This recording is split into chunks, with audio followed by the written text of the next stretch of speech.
Welcome back to the best division in football with your boys Awthentik and The Beard. Awthentik in here smiling ear to ear. Shout out to the Giants Nation one time, man. We sitting at 3-1 right now, man, entering week 5. A great matchup here against the Packers coming up in London, 9:30 a.m. I'm going to be so boosted. I don't even know how I'm going to get no sleep before that night. It's going to be like first day of school vibes. Y'all know what it is, man. We got a lot to talk about today, man, during this recap, this week 4 recap, man. Dallas Cowboys went out there, took care of them Washington Commanders one time. Philadelphia Eagles managed to find a way to sneak out with a victory against the Jacksonville Jaguars. And y'all know what it is. The New York Giants took care. Bear down one time. Tranquilizer, man. This is like that Leonardo DiCaprio movie, man. Was that Revenant or something like that? The bear thought he grabbed him, thought he killed him, but them Giants came back to handle business, man. Y'all know what it is, man. The best television show not on television, man. Tell a friend to tell a friend about Awthentik and The Beard. We approaching that 2,500 mark one time, or the subscribers. Definitely appreciate all y'all showing love and showing y'all support to the fam one time. But without further ado, man, let me bring in the strong side to my left side one time, man. The best co-host in the damn country. Craig, what's going on, The Beard? How you living, man? Listen, for those of you that don't know, Awthentik and I, we get in here a little bit early, and we have multiple discussions about things. And I'm starting to realize that it might be the most important part of this show, because it kind of like puts me in a better place. Level you out a little bit. Level me out a little bit, because like I could either be like super high on one thing or super low on another thing, and it's like we're not talking about drugs here, y'all. Okay? Yeah, we kind of talk things through, a little bit, and I'm just like, all right, I feel a little bit more realistic, and I feel a little bit, the vibe is better, It's easy to get pessimistic, man, when you're sitting at the bottom of the division, man. That 1-3, that's not a good look, man. But I told The Beard one time, like, you gotta look at the schedule, man. You gotta look at the competition that you've played against, and man, lower the expectations just a little bit, man. You got a lot of football left, man. Who knows? Maybe the Washington Commanders are a better second half of the season team, and y'all can get it together and get back in this race one time. Yeah, and this is a week by week thing. This is week 4 wrapped up. Okay, we're on to week 5. I'm doing my best, Bill Belichick. Okay, there's a lot of things going on. I had to put up a Twitter poll to see, because everybody just wants to fight. We're at that point. We've been at this point before. Yeah. This is a Washington thing. Fire everybody. And cut everybody. That's the vibe. Bench everybody. And it's like, so I like, let me just kind of see, because it's like every week I feel like somebody else is, calling for somebody else's head. So I put up a poll. I said, if you could only fire one, because you can't fire everybody. I like that. That's okay. If you can only fire one person between Scott Turner, Jack Del Rio, and Ron Rivera after week 3, who would it be? Who was the third? Jack Del Rio, Ron Rivera, and Scott Turner. Offensive coordinator, defensive coordinator, head coach. And you had to pick one? You had to pick one. Yeah, trust me. I had to clarify that to people. Shout out to my boy, I Lou. might not fire nobody, man. You know what I'm saying? I mean, I think... listen, that's a great choice. You've had some inconsistencies from every department. Every department. Yeah. Mm-hmm. So it's 40% Rivera, 40% Turner, and 20%. That's surprising. Yeah. That's surprising. That's because it just goes to show you that it's on a week by week basis. Like, they just got to be mad at somebody. Somebody's head got to roll. You know what I'm saying? And so it was just interesting. And like, this season is, I heard it brought up during the Giant overreaction. If you guys haven't seen the Giant overreaction from this week, make sure you guys go back and check that out. It was on live yesterday. Awthentik crushed it as usual. Shout out to Giants Nation in the building. Y'all was holding it down. But I mean, I saw somebody bring it up about the separation gap between like the great teams and everybody else. Right. So it's just kind of like you see it where like Tampa Bay is what now 2-2, the Rams 2-2, struggling. So it's just like Cardinals not making that leap. The Raiders are a major surprise, man. I think they just got their first win last week. They're sitting at 1-3 right now. You really have just the cream of the crop in the Kansas City Chiefs with the Philadelphia Eagles, who lost to the Colts the week before. And then came out and I mean, listen, that Patrick Mahomes spin move, he looked like, we were talking about Allen Iverson, like he looked like Allen Iverson on that play, taking it to the rack.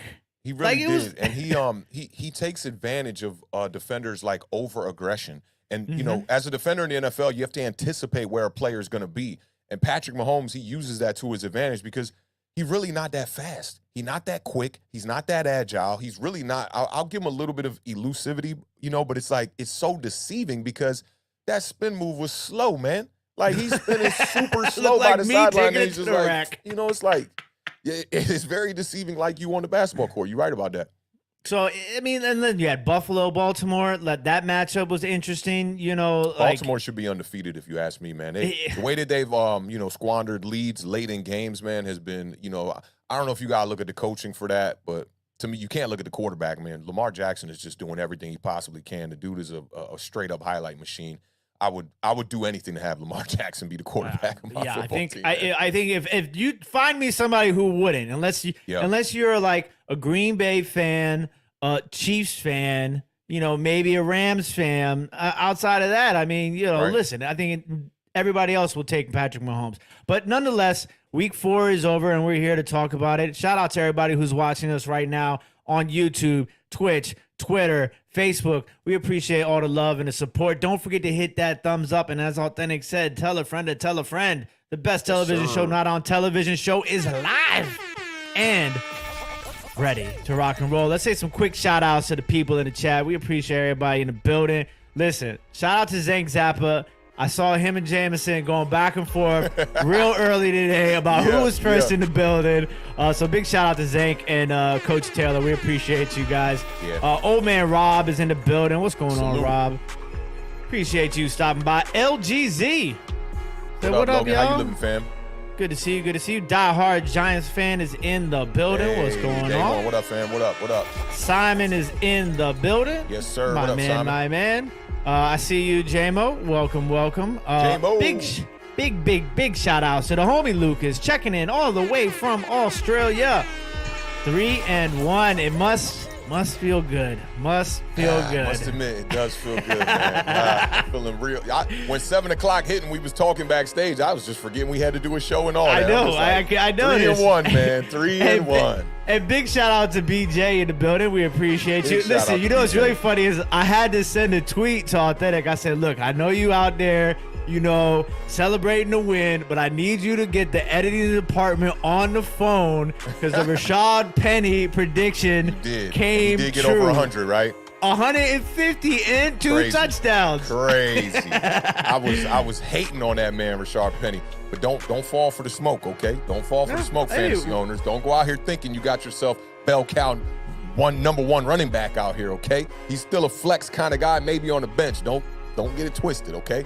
Hey, that is one positive from this weekend. Your boy The Beard, 4-0 in fantasy football this week. Ooh, that's 4 great. leagues, I took an L to 4 Alex wins. Rodriguez, man. And he dogged me. He 40 points from TJ Hawkinson, man. Come on, bro. Bro, he went ham. He went crazy with the 2 touchdowns. I think like 170 yards. I mean, listen, no Amon-Ra St. Brown, no DJ Shark, no problem. You know, like, right. and big shout out to Geno Smith, by the way. What I say about Geno? Hey, What I say? They tried to write him off. Good thing he didn't write back. Big shout out to Stan in the building. Appreciate you, brother. No Mets, no Nets, no Jets in the building. I like this one. Lestat Walton. What's up, fam? Digging the vibes on the profile pic. Big shout out to Kai. Congratulations to Kai and his Chicago Dallas Cowboys for the victory. Chicago Cowboys. Well done, well done. Los is in the building. You know things have hit the fan when Los comes out with all caps for the Washington Commanders. Big shout out to Los. We appreciate those flames you. He wants to burn it down. That's what those flames are. My man AM Picker is in the building. I am facing him. He tried to swindle me. He said, hey man, I need you to give me some advice for fantasy football this week to help me get the win. I said, hold up, man. I went and looked at the schedule. I said, I'm playing you this week, man. I can't do that. About to give you the roadmap to beat me in the game. That don't make no sense. And a couple of our recent winners, big shout out to Lax044. What's going on, brother? And OBX Picker also in the building. 2 of our, and Stan, 3 of our 4 winners. If you guys don't know, we give away something every Thursday night, 7 o'clock p.m. Eastern Standard Time. So hopefully you guys will join us for those giveaways. Shout out to everybody who is in the building right now. We appreciate you guys. Big shout out to Paulie. Commanders recap. Oh, we got a bunch of people in the building. Stephen Lilly, he's a Cowboys fan. Got to show some love. Isaiah Wyatt dropping all the fire. With Stephen Lilly over there on Entertainers Channel while they was doing a recap. Him and Mike Too Nice. Salute to Stephen Lilly one time and salute to Isaiah in the building. Okay, here we go. I love this. Shout out to No Mets, No Nets, No Jets for the $4.99 super chat. He says, "Hey guys, Senk is pronounced Jank." It's about time somebody corrected us on that. TYT reference. What's TYT? The Young Turks? I'm not sure because I remember when Sank. I'm gonna keep calling him Sank. That's the one thing about Awthentik and The Beard. Once we get you in there, that's what it is. That's what it is. That's what it is. You can ask my homie G Money. Try to change his name later on in life to G the Mastermind. I'll never call him that. You G Money to me, okay? So it's the first name.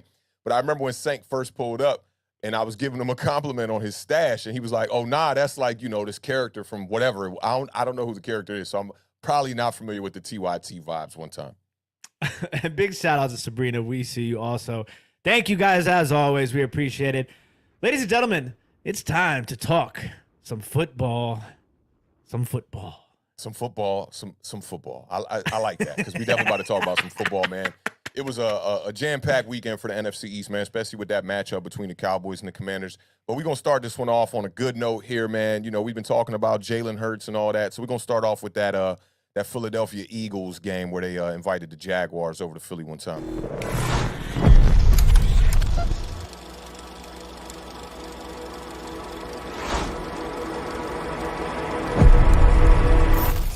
Man, this was a fire matchup, man. And the Jaguars came out.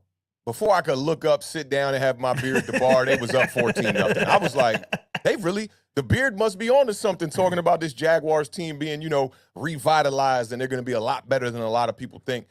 This matchup started off, man, extremely, tough for the Philadelphia Eagles, especially with the way that the weather was going. But the Eagles end up getting the win here, 29-21. It's the first time the Eagles are 4-0. Since 2004, man. That's a long, long time. Who's the quarterback for that?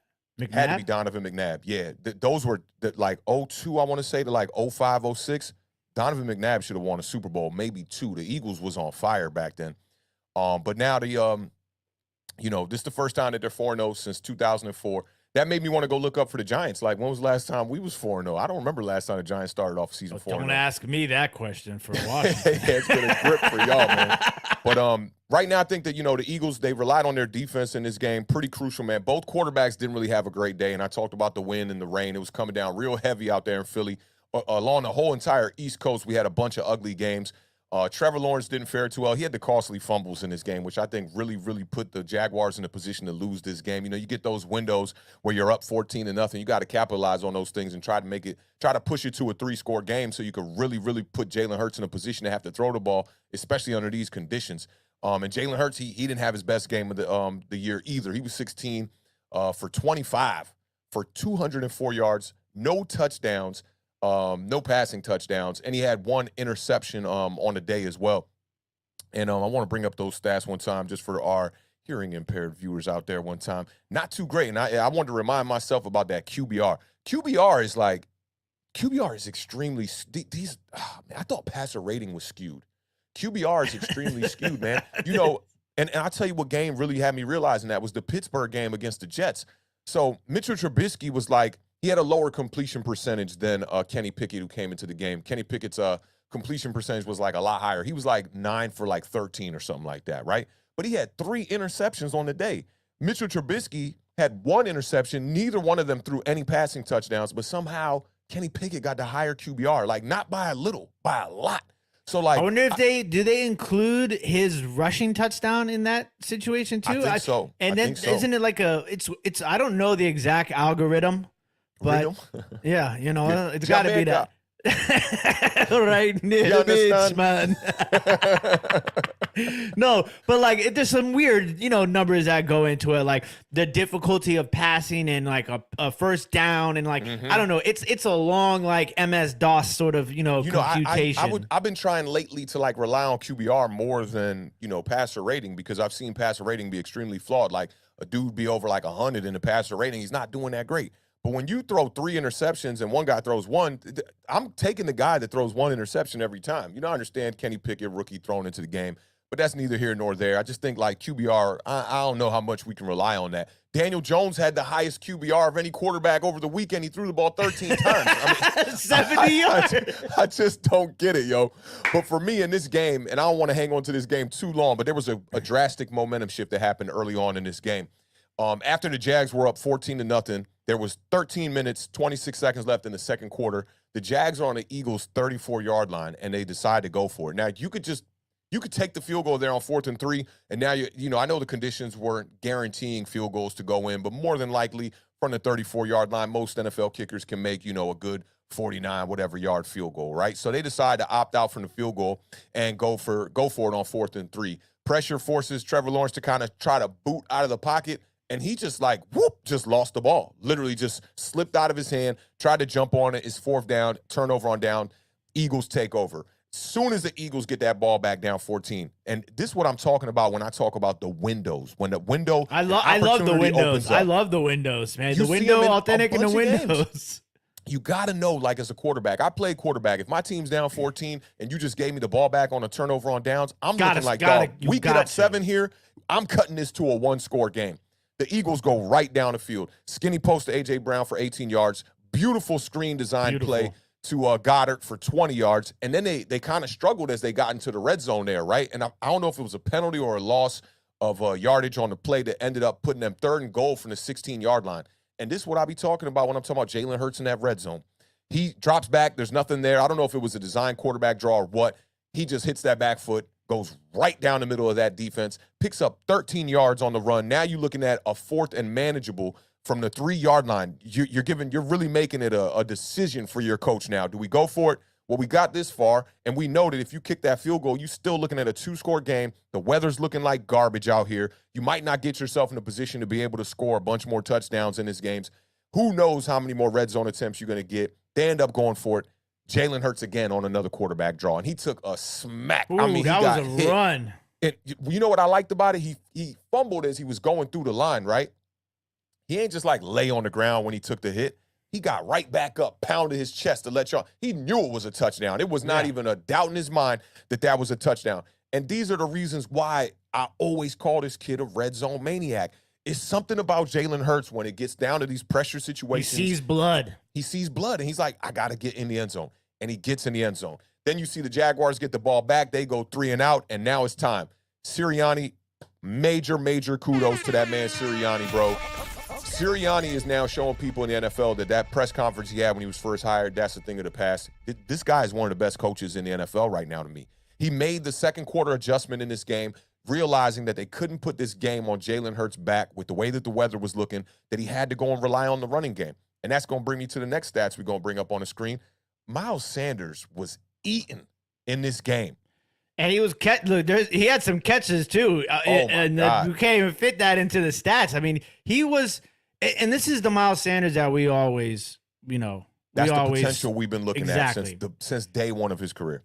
And and listen, you know what? You brought this up, right? They're stacked in Philadelphia. You saw Trey Sermon getting burned at the running back position, and not just we're blowing them out the water burn. I'm talking about in the middle of critical times and getting positive yards. He got that big 3rd down conversion. He ended up with 2 carries for 19 yards. So I mean that's great. He seems like maybe he's kind of jockeying for a position maybe to get some more carries, because they do got Kenneth Gainwell as well. They scored a touchdown. Ton of running backs out there. Boston Scott, who's the NFC East killer. Yeah, he loved playing against the Giants. I mean, he loves playing against everybody in the NFC East. Do you want to know what the craziest stat of all of this is for me? Because you know what I love. RTDB, right? Damn right. How many times did the Philadelphia Eagles run? And listen, how many times did Jalen Hurts throw the ball, you say? What do you say? He was 25 throws from Jalen 25 throws, right? Yeah. They ran the ball 50 times. Yeah, it's ridiculous. Come 50 on, runs, man. Yeah. Give me that. I'll give you. All I asked for was sometimes is 20, 30. Yeah. 50. 50's crazy, but I mean the weather. You know, it reminds me of that game when Bill Belichick went out there and ran the ball pretty much the whole damn game. I think like Mac Jones had like 8 attempts or something like that. You know, when the weather calls for it, you got to rely on it. The Philadelphia Eagles have the team to do it. We talked about the video from Thinking Football, man, and some of these schemes that they're doing up front with that offensive line, man. And I was one of the people, I will say this, in 2021, when people were saying the Eagles had one of the best offensive lines, I really was one that was pumping the brakes on that because entering the year, they just didn't seem to have any positions really ironed out on that roster, any of the position groups to me. Like they were lacking in every department, right? Now I'm starting to realize it. The Eagles, they definitely have one, if not the best offensive line in the NFL right now. And you've seen it with this running game, man. The way that they attack people with this running attack, they can beat you in a multitude of ways. Yep. And I know we talked backstage about the Washington game, and you were saying, that the Washington Commanders, their problem is when one thing goes wrong, they can't really get right with something else. The Eagles have so many different things to rely on. And what's crazy is it seems like just handing it to the running backs is the third option. Where the identity lies within this offense is right at the quarterback position with Jalen Hurts, but it's not with one asset. He can do it in the RPO game. He can do it running with his legs. He can do it throwing the ball. I don't care what nobody says. He can make the throws with how he keeps teams off balance. Yeah, quick passes, the slants, and the deep ball. I mean, when he did throw the ball in this game, that throw to AJ Brown on the slant was an absolute dart. Oh yeah, he's got that down. He hit Goddard on a couple of those darts too, and Devonta Smith on a couple also. It's just and the grittiness of it too. And let's not forget about the defense. I mean, yes, obviously a lot of those turnovers were weather related, and that's something that Trevor Lawrence is obviously, he'll take the blame for because there was five turnovers, four fumbles, and an absolutely gorgeous James Bradbury interception.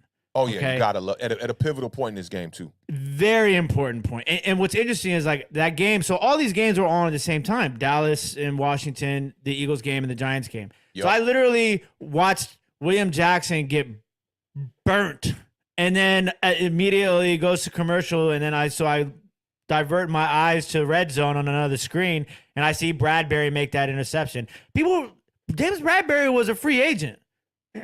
And not because of his play. It was literally the contract that Dave Gettleman gave him, and this new regime came in, and it was really nothing they could do, man. They were strapped for cash in an extreme way. Giants had one of the worst salary cap situations entering 2022. They had to make some moves, and I thought Bradbury was the kind of guy that, he ended up being expendable, but he was a player we could have used. And I bet you there were some contract disputes where Bradbury was like, wait a minute, bro, I'm worth that money. And then that's why they had to eventually let him walk.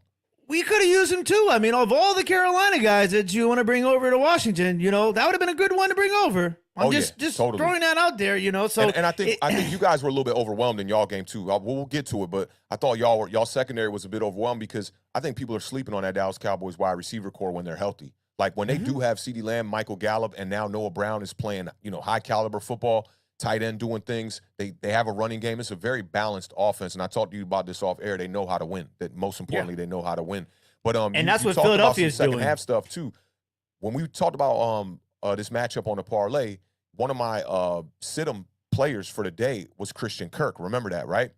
They held him to no catches in the first half, and then when it became like a thing when they were kind of coming back, I won't call it garbage time. He did make a big play late in this game. And I think, what did he end up with on the day? He ended up with 2 catches for 60 yards. So, no touchdowns. I knew that this Philadelphia defense was going to make it a key point to be able to stop Christian Kirk. And I think that limited Trevor Lawrence a bit, his number one guy. And then the running game not going crazy for them. It's like, now where does the offense really come from? Jaguars only threw the ball 23 times, too. I thought that was interesting. Both these teams punted 6 times. So it's like, you get an equal amount of opportunities. James Robinson was kind of absent in this game. I don't know if he got banged up or if they were just, decided to go another direction after he fumbled on the goal line, even though they didn't lose that fumble. I mean, we talked about that on the parlay too, about how you might see more ETN because of the way that this game script might end up going. And you saw a lot of ETN, but you also saw Agnew, who had 2 touchdowns, I want to say, in this game. Yeah, 2 of them. Yeah, so I mean, like, this Jaguars team is good, but what Philadelphia can do also as a team is when you can run the ball like that, you keep the other team offense off the field. The time of possession, I've been looking at this a lot so far this season, and there's been a lot of you haven't seen very many lopsided time of possession games so far. This one, the Philadelphia Eagles held the ball for 39 minutes and 51 seconds, where Jacksonville had 20 minutes and 9 seconds. So, I mean, that's almost a 20-minute differential in time of possession. And, this was basically, what was it? It was not a one-score game. It was a 9-point or 8-point game. Yeah, and I definitely wanted to speak on that a little bit too, because the final score for this one was 29-21. So it was an eight-point game. Then the Jacksonville Jaguars did have a chance late there in that game, and then Trevor Lawrence, he fumbled on fourth. It was like 4th and 15 too. So the defense was standing up for the Philadelphia Eagles. But this game, to me, the scoreboard don't really say everything about the game. This was kind of a blowout. If you look at the Philadelphia Eagles were up in this game by 2 scores before Jacksonville scored late. Dallas Goedert dropped he dropped a touchdown. I mean, it's 3rd and goal. Missed field goal, missed extra point. Missed extra point after that, when they scored on the next drive. But for me, it's like you see the drop there, and then there was a critical 3rd down drop when they were approaching the red zone after that drive as well from A.J. Brown. It was a 4th down drop, actually, where the Philadelphia Eagles went for it on 4th down. They went for it on 4th down like 6 times in this game. And in the early, the early ones they went for, I love those calls. You get 4th and 3 from the 3-yard line, 4th and goal. You got go for it, man. Especially when you're down. The first time they went for it on 4th down, they were down by 2 touchdowns. So I like that. But you did leave a lot out there. If you're the Philadelphia Eagles, you're looking at this game going, yeah, we left a lot out there on the field. And Miles Sanders, I think, made up for it in this game with the way that you talked about what he did in the passing game. He had that one catch where he reversed field, and if that guy doesn't make a shoestring tackle, he's going to get another 30 or 40 yards on that play. Made a great tackle. It ends up being like a 10, maybe 15-yard gain. But I still think Philadelphia, man, that they could win a game like this, it was a convincing win for me. You went down 14, and you still managed to win this game convincingly. Big win. And listen, we usually talk about how a game, does it mean more to one team or the other? Or does it say more about one team more so than the other? Right. I think this game says a lot about both teams. Like both teams faced huge adversity in this game. Whether it be the turnover problem for Jacksonville, the 14-point deficits to start the game out for Philadelphia. Like both of these teams faced some serious adversity at different points throughout this game. Yeah. And it's very interesting to see how both of these teams, there was well-coached teams. Very well-coached. Yeah, you got to give Peterson his props, man. He's definitely there's a lot of fight. A lot of fight in both of these teams, and I think that this was a great win for Philadelphia. And I saw a bunch of people saying, "Oh, well, it's Jacksonville," okay, and then it's like that line. I don't think we can use that anymore. The same thing we use with Detroit. I don't think you can go out there and say that about Detroit. And I was like, "What you mean?" Like Detroit right now, their defense is playing god awful. They're averaging 35 points a game though on offense. If they could get that defense to get I don't think I can name one player on the Detroit Lions defense. I can. You can name 2. You can name 2. You can name at least 2. I don't know, bro. Jeff Okudah is actually one of the only guys who are playing really good. Wouldn't be a guy I would name. Okay, Aiden Hutchinson. Maybe I can get Aiden Hutchinson, but he's a rookie, so it's like you can understand why it's like, that defense is struggling, man. How you averaging 35 points a game and you sitting at 1-3, it makes absolutely no sense. I would be knocking on New York Giants' front door of the stadium right now if we were averaging 35 points a game and we were sitting at 1-3. Now, just one more little caveat to add to this game before we wrap it up, at least on my side, is it was 29-21 when A.J. Brown dropped that quick slant that could have been pretty much a game ender. But what I thought was very impressive about that drive, that whole entire drive. It was 29-21. There was 8.5 minutes left in the game, and the Eagles drained the clock all the way down underneath 2 minutes before they didn't convert that 4th down, where they were literally going to put that game on ice. And that's what gave Trevor Lawrence and that offense from the Jaguars one more opportunity before he fumbled it. But to me, this wasn't really a close game, and I think a lot of people are high on the Jacksonville Jaguars. I see them as a 7-win team by the end of the season. They remind me a lot like Washington, last season. That kind of a team where you see some pieces that you can build upon and you can develop, a team, and you can develop a culture to kind of get into a lane of winning.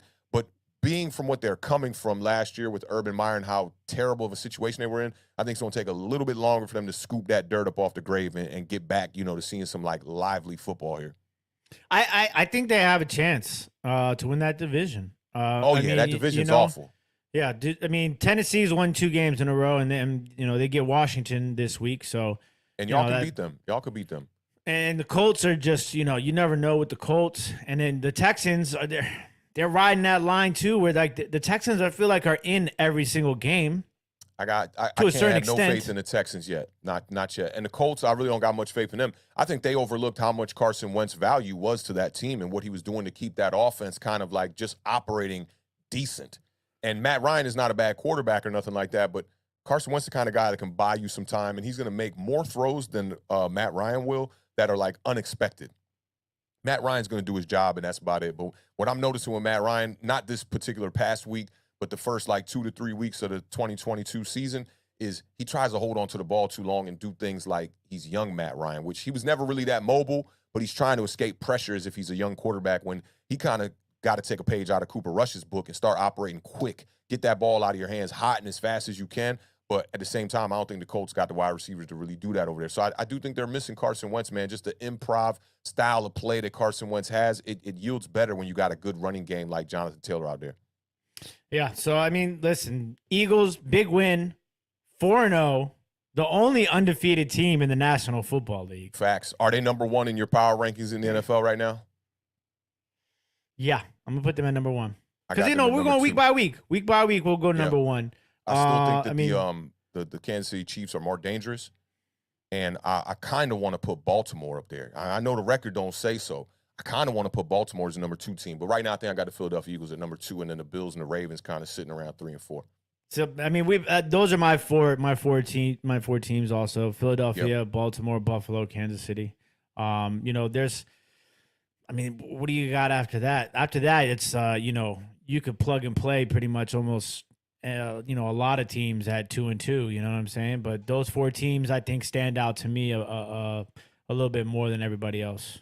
Yeah, definitely. It's going to be interesting to see what this next quarter of football does, within the season. Like, I think by the time we get to week 8, week 9, you're going to start to see the identity of these teams a little bit more accurately. Right now, there's still some teams that are like on the cusp of being good. I think Jacksonville Jaguars are definitely one of those teams. The Texans, the Colts, even the Giants. Who else is in that mix? The Cowboys are still in that mix. There's Seattle Seahawks looking pretty decent right now. 49ers, the verdict isn't out on all these teams yet, especially for a team like the 49ers, man.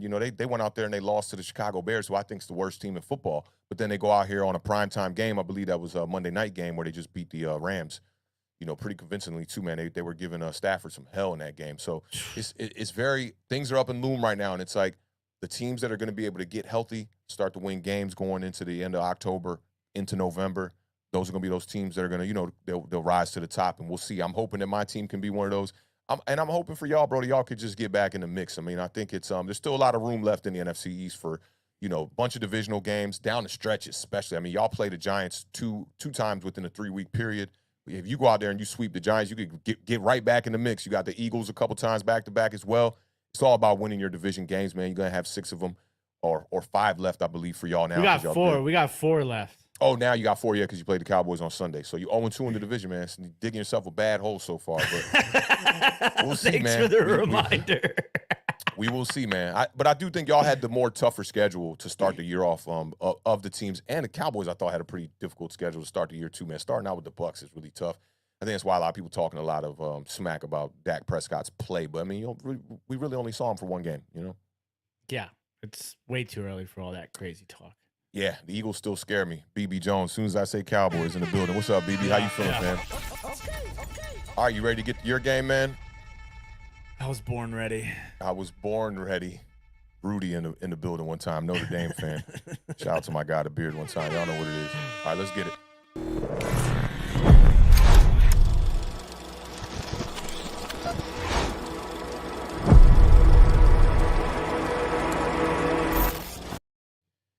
Commanders had the graphics department making this box a little bit wider with that long-ass name y'all got, man. We got to figure out something to shorten that up a little bit, bro.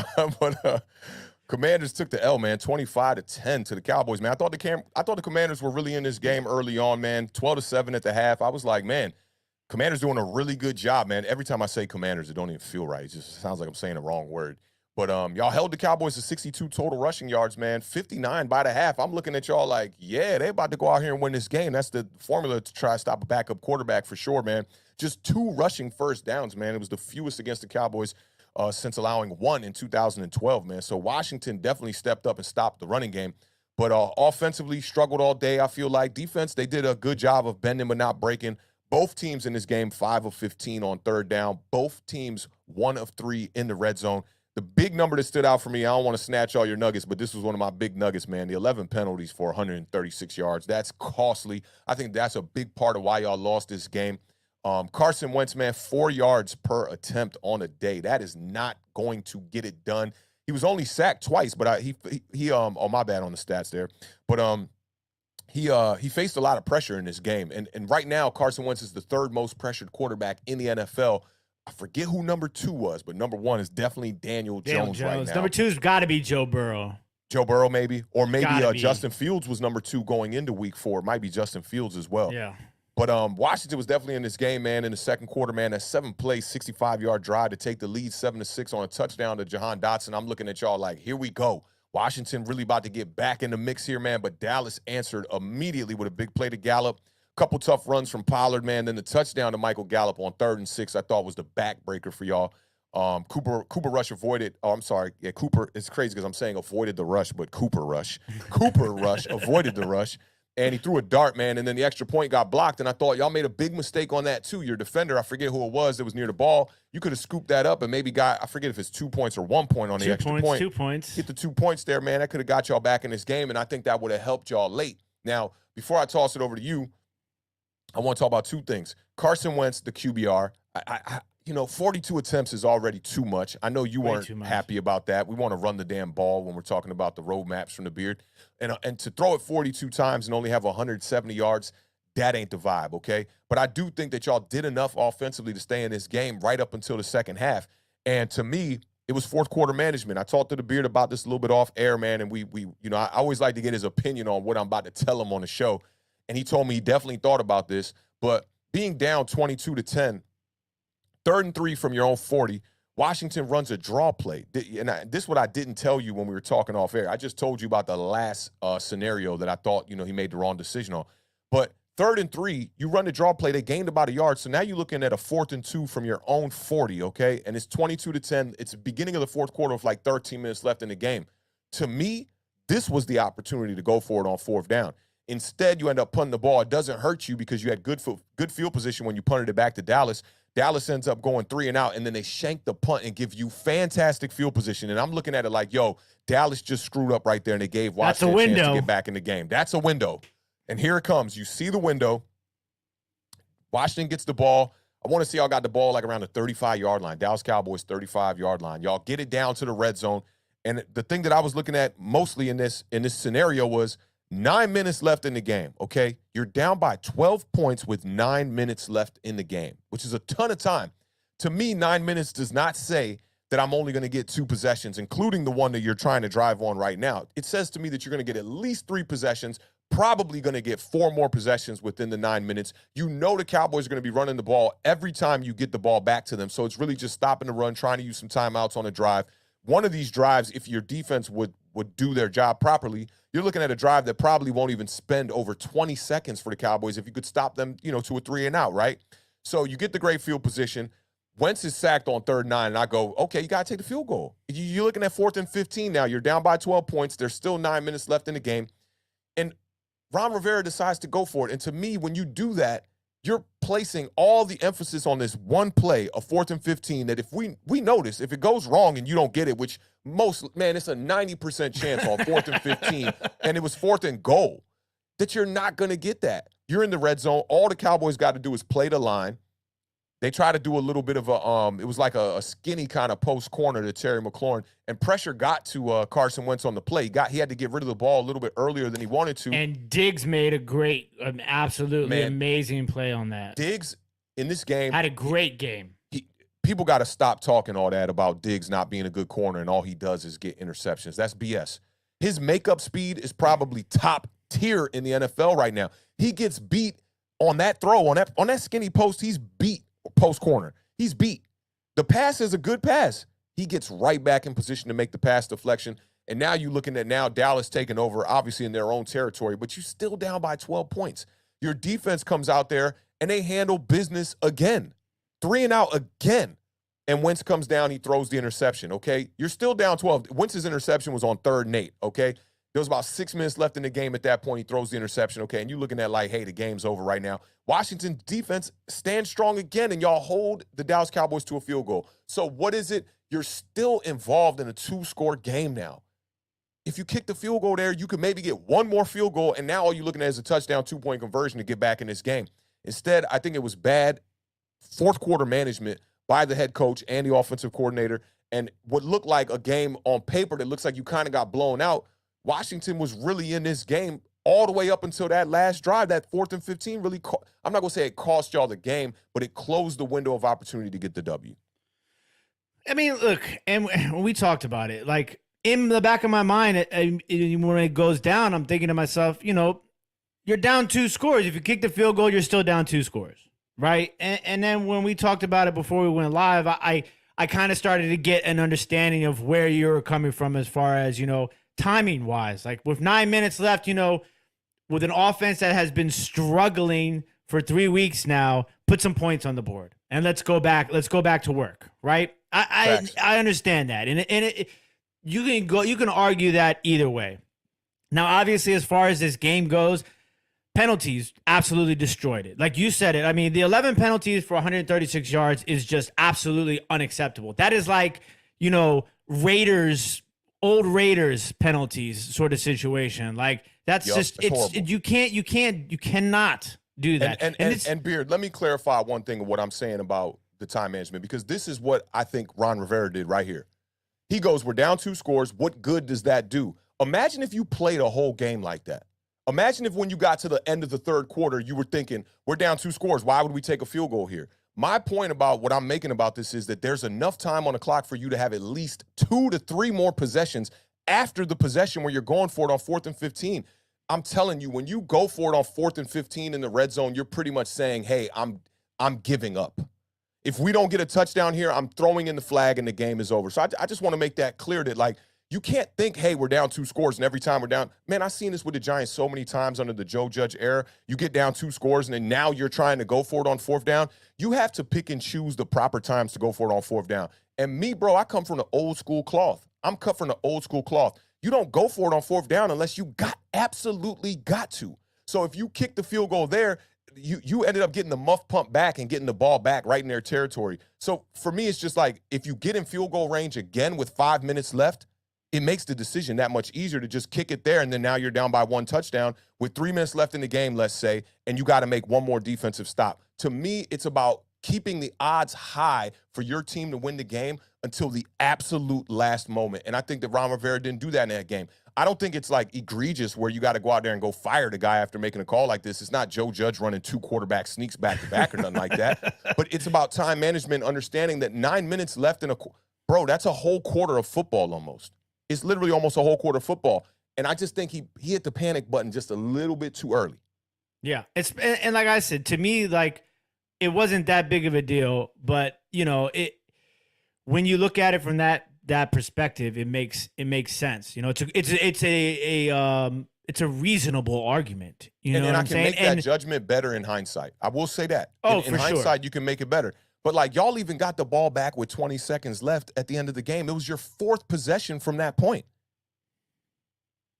All you got to do is score on 2 and stop on 2. And then think about the pressure that Carson Wentz has now. When you fail on that 4th and 15, right? Defense goes and makes the stop, gives 3 and out, and you get the ball back now. Now you got the ball back with 6 minutes. And what's going through Carson Wentz's head? Yo, if we don't get a touchdown, I'm cooked. When instead it could have been a drive where he's like, man, all I got to do is get down here, get in field goal range. I can give my team an opportunity to still win this game. Yeah. Big shout out to Paulie for the $2 super chat. Say day weak in situational football. And that has been a problem throughout the course of not just this season, but going back into last season as well. And I think that's why a lot of people are kind of fed up with, these coaches, the offensive coordinator, defensive coordinator, head coach. Being an NFL coach, when you watch it from TV and you're looking at these great camera angles and the clock is big as day on your screen and all that, it's way easier. You know, like I know fans when they see the play clock running down on a quarterback, yeah, I know the play clock is huge in the end zone, right? But it's not, they're not like, you got to think about what they're paying attention to on the line and everything that's happening. We're looking at it from home going, hey, man, the play clock, 3, 2, snap the balls. You know, and it's like, bro, it's a difficult job to manage time in a game in the NFL. But these jokers getting paid millions of dollars, and that's what they're supposed to do. Yeah. Whether you got to hire somebody that's looking like, what's my guy from Moneyball? Brad Pitt? Noah, what's his name? Jonah Hill. Jonah Hill. If you got to hire you a geek Jonah Hill to just sit on the sideline with a calculator and be figuring out situational football for you, and I'm sure you could find a kid, some youngin' that you could pay a couple $100,000 to that will make sure that will never happen, that they understand the situation. I think they have one of those guys. Probably do. He's just not doing a very good job. I mean, look, and the roadmap was not all bad. Yep. There was some stops on the Beard's roadmap that were successful stops. And then there were the ones that just were not. I mean, listen, I told them to run the damn ball. What did they do? And they ran the ball good, but then they get away from it. Y'all had 3 running backs go over 40 yards. I wanted Antonio Gibson to get 20-plus carries. What did he get, 13? Yeah, 27 13 total. carries? Okay, protect Wentz. I mean, he only got sacked, 2 times? Yeah, but the first quarter pressure especially, my God. Let me say something to this. I don't know how many of y'all do this, right? But I like to watch the highlights from the game, right? Like the NFL. Shout out to Monique one time. She in Mexico. Checking in from Mexico. I like to check the highlight reel, right, from the NFL YouTube channel, right? And I watch it in 2 times speed. Mm-hmm. Bruh. When you watch Carson Wentz under pressure in 2 times speed, it looks like you're in 5 times speed. Oh yeah, he's slow. He a big body. Not even him. Just how fast they're getting to him. Oh, I mean 2 times speed though. But no, I'm watching Cooper Rush in 2 times speed, and he looks like he's Tom Brady back there. You know, I mean, Rush is probably getting rid of the ball faster than any quarterback in the NFL right now, man. That's why the Cowboys are able to beat teams that we kind of look at these games with a backup quarterback and go, we should win these games. This is back-to-back weeks against the NFC East, man, and Cooper Rush is doing a good job of just getting rid of that ball and being accurate. You know what happens to bad quarterbacks when they try to get rid of the ball fast? They throw interceptions. You putting the ball a little too hot on your wide receiver. Wide receiver can't get his head around too high. Tip pass, go up, interception. And Cooper Rush has been finding a way to kind of avoid that. I mean, no turnovers from that kid in 3 games, right? No, not that. He's surprising me, man. But I ain't gonna we'll get to his possibility of turnovers here shortly, okay? Yeah. But listen, you know, the offensive line played horrible. Carson Wentz, I've been defending Carson Wentz. There were a few times during this game where Carson Wentz was Carson Wentz. You know, like when he's dropping back, he looks like a DB. Like he's like taking 9-step drops because it's in his head now too. It's the pressure, the offensive line. It's gotten to his head now. It's clearly evident. And then the intentional grounding plays, but they're not helping. There was a 1 intentional grounding play. They tried to put Logan Thomas to block Micah Parsons. I mean, come on, man. That's crazy. You can't do that. What do you expect? He's in the backfield within 3 seconds, 2 seconds. I love how the Cowboys move Micah Parsons around too. He was playing nose tackle for a few snaps in this game. I was like, what is he doing in the middle of the field? That's what they need to do with Jamin Davis, man. Like, you know, some of these guys, they're athletes. Let them go out there and be an athlete, you know? Yeah, and break the traditional mold that you see from, you know, coaches that are just like, we saw it with Landon Collins a little bit last year in Washington, you know, turning him into a hybrid type of position. And who's to say that you can't do that with players that are on the defensive front as well, you know? I mean, you should absolutely do it. There's like a guy like Isaiah Simmons in Arizona. Like, you know, they're just basically out there playing, you know, hey, go, free range. You know what I'm saying? Make a play. That's the kid, I feel like he was on the Giants draft radar like 2 years ago. Yeah, he came out of Clemson. Yeah. Good player. Yep. He's like a very Nah, you reaching, Paulie. Pressure in his head. Pause. Listen, pressure in his head. That now, what Paulie talking about would be crazy as hell. Yeah, I don't want that type of pressure. Okay, listen. I told them to stop the run. They did. They stopped the run. I told you they were going to hold them under 100 yards. They held them under 100 yards total rushing. Okay. Oh yeah. Score early. I wanted 2 touchdowns in the first half. Didn't happen. Okay. Y'all get one? Y'all got one. Yeah. One. Carson Wentz over 200 yards. The Dallas Cowboys have still not allowed a quarterback so far this season to pass for over 200 yards. Crazy. They've played Carson Wentz, Tom Brady, Joe Burrow, and Daniel Jones, right? Those are their 4 quarterbacks that they've played. Yep. None of them have passed over 200 yards or even gotten to 200 yards. Now, those 11 penalties were so critical. That's what makes it even worse. How many of those penalties do you think gave Dallas first downs? I'm going to say 5. 4 penalties gave them first downs. So 4 of the 11 penalties gave them first downs, okay? Dallas, once again, Washington's defense, the bend don't break works for a little while. They're giving up these big plays. 4 plays of at least 20 yards or more given up in this game, which is a little bit better than the previous weeks, but still way too many. 2 turnovers neglected by penalties. Ooh, Cooper Rush threw 2 interceptions. Both of those interceptions were overturned by penalties. Now, there is some. I am never one to talk ref talk, right? Shout out to Ref the District in the building. I'm never one to talk ref talk, right? Now, the officiating in this game was horrendous, bottom line, okay? But that's not why Washington lost. But it was horrendous. And people were always like, where's Montez Sweat? Montez Sweat was being held the entire game. And when you're not tripping, right? When you're like, you're watching the game and you're doing Twitter at the same time. And you go to Twitter to tweet, there was a hold there, and your whole timeline is talking about the hold. Because they were holding him the entire game. And there was some William Jackson penalties, right? That were clear and obvious. It was pass interference.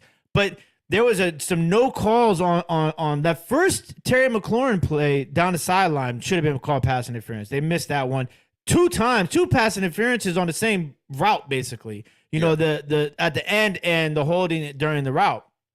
But nonetheless, you can't rely on the refs to always get everything right and to help you win the game. You still lose the game.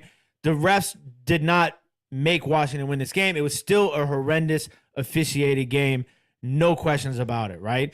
So those 2 turnovers would have been huge plays. But you gotta play as a unit. You gotta play mistake-free football. When you're the Washington Commanders, I almost said Wizards and Capitals, but I got through to the Commanders. the Wapitals. You gotta be able to play. I hate to say it, but you gotta play perfect football. When you're the Philadelphia Eagles and you can run the ball. You know what I'm saying? And you not pass the ball, but you can run the ball for 200 plus yards 50 times and win a game. You can not run the ball very well against Washington, and then Jalen Hurts can go out there and throw 3 touchdowns. Yep, okay, that's so a good point. When you're Washington, the kind of team Washington is, you got to really play a perfect game. You cannot make the big mistakes. You can't allow the big plays. Your quarterback got to stay upright. You need to rely on the run. There's so many things that have to go right for y'all to get in that W column. Yeah, and listen. Shout out to Paulie for the $2 super chat. Says bad and passive aggressive teams don't get calls. You know what? I got a theory for this. You remember when the Cowboys played us last week, right? Referees was holding down the Giants in a way I have never seen in my entire life. And I bet you Jerry Jones was like, y'all damn refs better get it together this week. So it was just like, can't make that call. I saw Kai was talking about if Sweat was being held, then Micah Parsons was probably being held too. And I wanted to ask you about that too. Do you it's like a boxing fight, right? Do you think they called it equal across the board, or do you think it was like there were egregious penalties that were just completely missed? Maybe on that particular front. So like, the pass rush, the holding. Yeah. But there were some holding calls against Washington there. I don't think there were any holding calls against Dallas. I think the big discrepancy was on the pass interference plays. Like I said, there were some pass interference that was definitely William Jackson. And I don't know if you saw Pac-Man Jones. Shout out Pac-Man Jones. Smoking a spliff, talking about William Jackson looking like this and then turning the phone to the grill and basically saying William Jackson was getting cooked. I mean, the one dude had, I forget who it was. I'm pretty sure it was William Jackson, the CeeDee Lamb touchdown.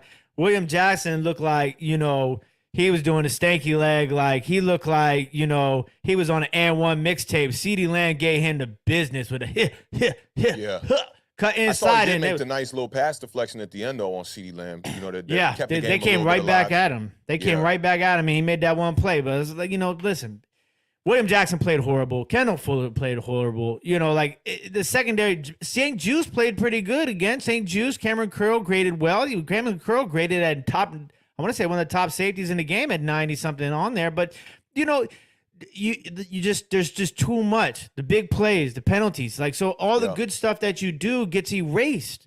The forcing the two turnovers. Cooper Rush is making defenses look bad right now with how quickly he's getting that ball out. And he has the receivers over there in Dallas to be able to, get the amount of separation that you need for a quick passing game. And I think that's what's giving these secondaries hell, man. Like, we didn't fare too well against him either, man. He had 200-something yards and a clean game, no interceptions. In this one, he had 223 yards. 15 and 27 is that defensively, that's not bad. 2 touchdowns, though, no interceptions, QBR 74.9. I mean, I know, Dallas fans got to just be extremely grateful that this kid's coming off the bench doing this, man. I mean, I thought Dallas' season was over. A rack of us did. Yeah, I'm like, man, National this is media, great. Colin and them was talking about it this morning, how they all wrote him off. And he was just like, well, we ain't expect this to happen. Like, no one expected Cooper Rush to – the Giants let this guy go. He was on the practice squad after he was with Dallas, I believe, for a year. Like, this dude has been a guy who, no one was ever looking at him like, man, this dude's going to come out here and be lighting it up for 200 yards and 2 touchdowns every week. We didn't expect that. And I don't know if we got to, when they played us, I gave a lot of props to Kellen Moore, the game plan, and Mike McCarthy. And I did see something that somebody was saying. I can't remember who was saying this, but, Mike McCarthy ain't never really had no problem passing the ball, ever. I know he had Aaron Rodgers, obviously, but he never had a problem getting the passing game clicking. And you got a backup quarterback here in Cooper Rush that's starting to make people in Dallas say, is there a quarterback controversy? Which I don't think there is a quarterback controversy, but imagine if Dak Prescott got to sit on the bench for another, let's say, 3 games, and he keep doing this. It's going to be a quarterback something over there. I don't know if it's going to be a controversy, but it's going to be something. Which is going to take this kid and put him on the bench next year. You paying Dak Prescott 50 times the amount you paying this kid? Dak Prescott making in 2 games probably what this kid making in his whole career. So it's something you got to think about it at least. You got to at least think about it, because imagine if you could just trade Dak Prescott and you think this kid can give you an opportunity to win games. You're going to have him on a cheap salary, and you could trade Dak Prescott for some valuable goods, definitely. It's something you got to at least think about. But, right now we only talking 3 games in. But if he get to about 6, man, Dak Prescott better get back on that field. They talked about he not playing next week. Yeah, he can't grip the ball yet, so we'll see. But remember what happened with Russell Wilson last season when he came back from the thumb injury? He was too not early. the same quarterback. Not the same either, yeah. And even with the invisible huddles, just didn't do it for him. It did not do it, man. It did not. Did you He see had the invisible huddle, the invisible play clock, the invisible situation? He was 2 minutes. He went back to being a kid. 2 minutes left. Russell Wilson drops back to pass. He had invisible wide receivers out there catching passes. He was dodging an invisible pass rush. And he didn't play for 4 more weeks after that. He sat out for about 8 weeks last season and came back. And man, now people are starting to say, man, Geno Smith got that Seattle Seahawks offense looking better than Russ did. Yeah, Russ looked he's a little banged up now too. Did you see the Pat McAfee episode with the Russell Wilson fake Nerf ball? Nah, I didn't see it. Oh, nah. you got it. I'll send it to you. It's pretty funny. He's got his own. Busy, man, with the emails with the graphics department, bro. Yeah, he's got it. He's got his own you remember the old Nerf ball that used to do? Yeah. Mm-hmm. Had the little tail on it. Yeah, he's got one of those. Nice. I know Nerf was still around, but Nerf. No, it's not Nerf. It's not Nerf. Oh, it's not made by Nerf. No, it's made by Russell Wilson. Cook by Russ. I like it. But I mean, listen, a lot of this is going to go down to they want ahead. They, as my good friend Paulie would say, the streets want a body. Okay, they do. Carson Wentz ain't the body that y'all really want.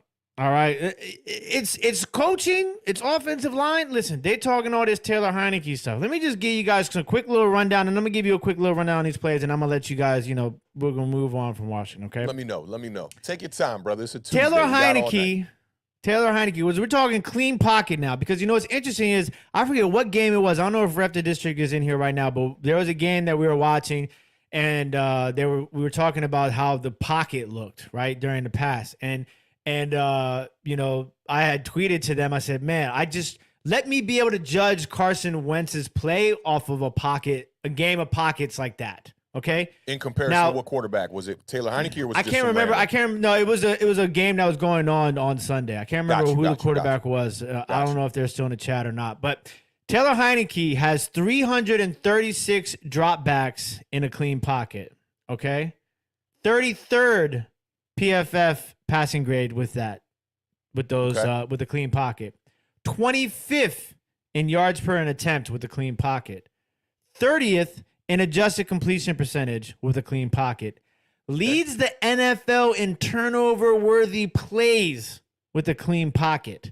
Second most interceptions with the clean pocket. Okay? Now, Carson Wentz, pressured throws, number 1 in the NFL, 34. Red zone completion percentage, number 5 in the NFL at 70.6%. Clean pocket completion percentage for Carson Wentz, 76%. Mm-hmm. Number 4 in the NFL. Protection rate, he is 28th in the NFL in protection rate right now. Okay? So, listen, yes, there's mistakes made by Carson Wentz. There's we talked about this last week, the 50-50 rule. 50% of the sacks, you got to get rid of the ball because the penalties kill you, especially the intentional grounding penalties. But we talked about it earlier with Micah Parsons.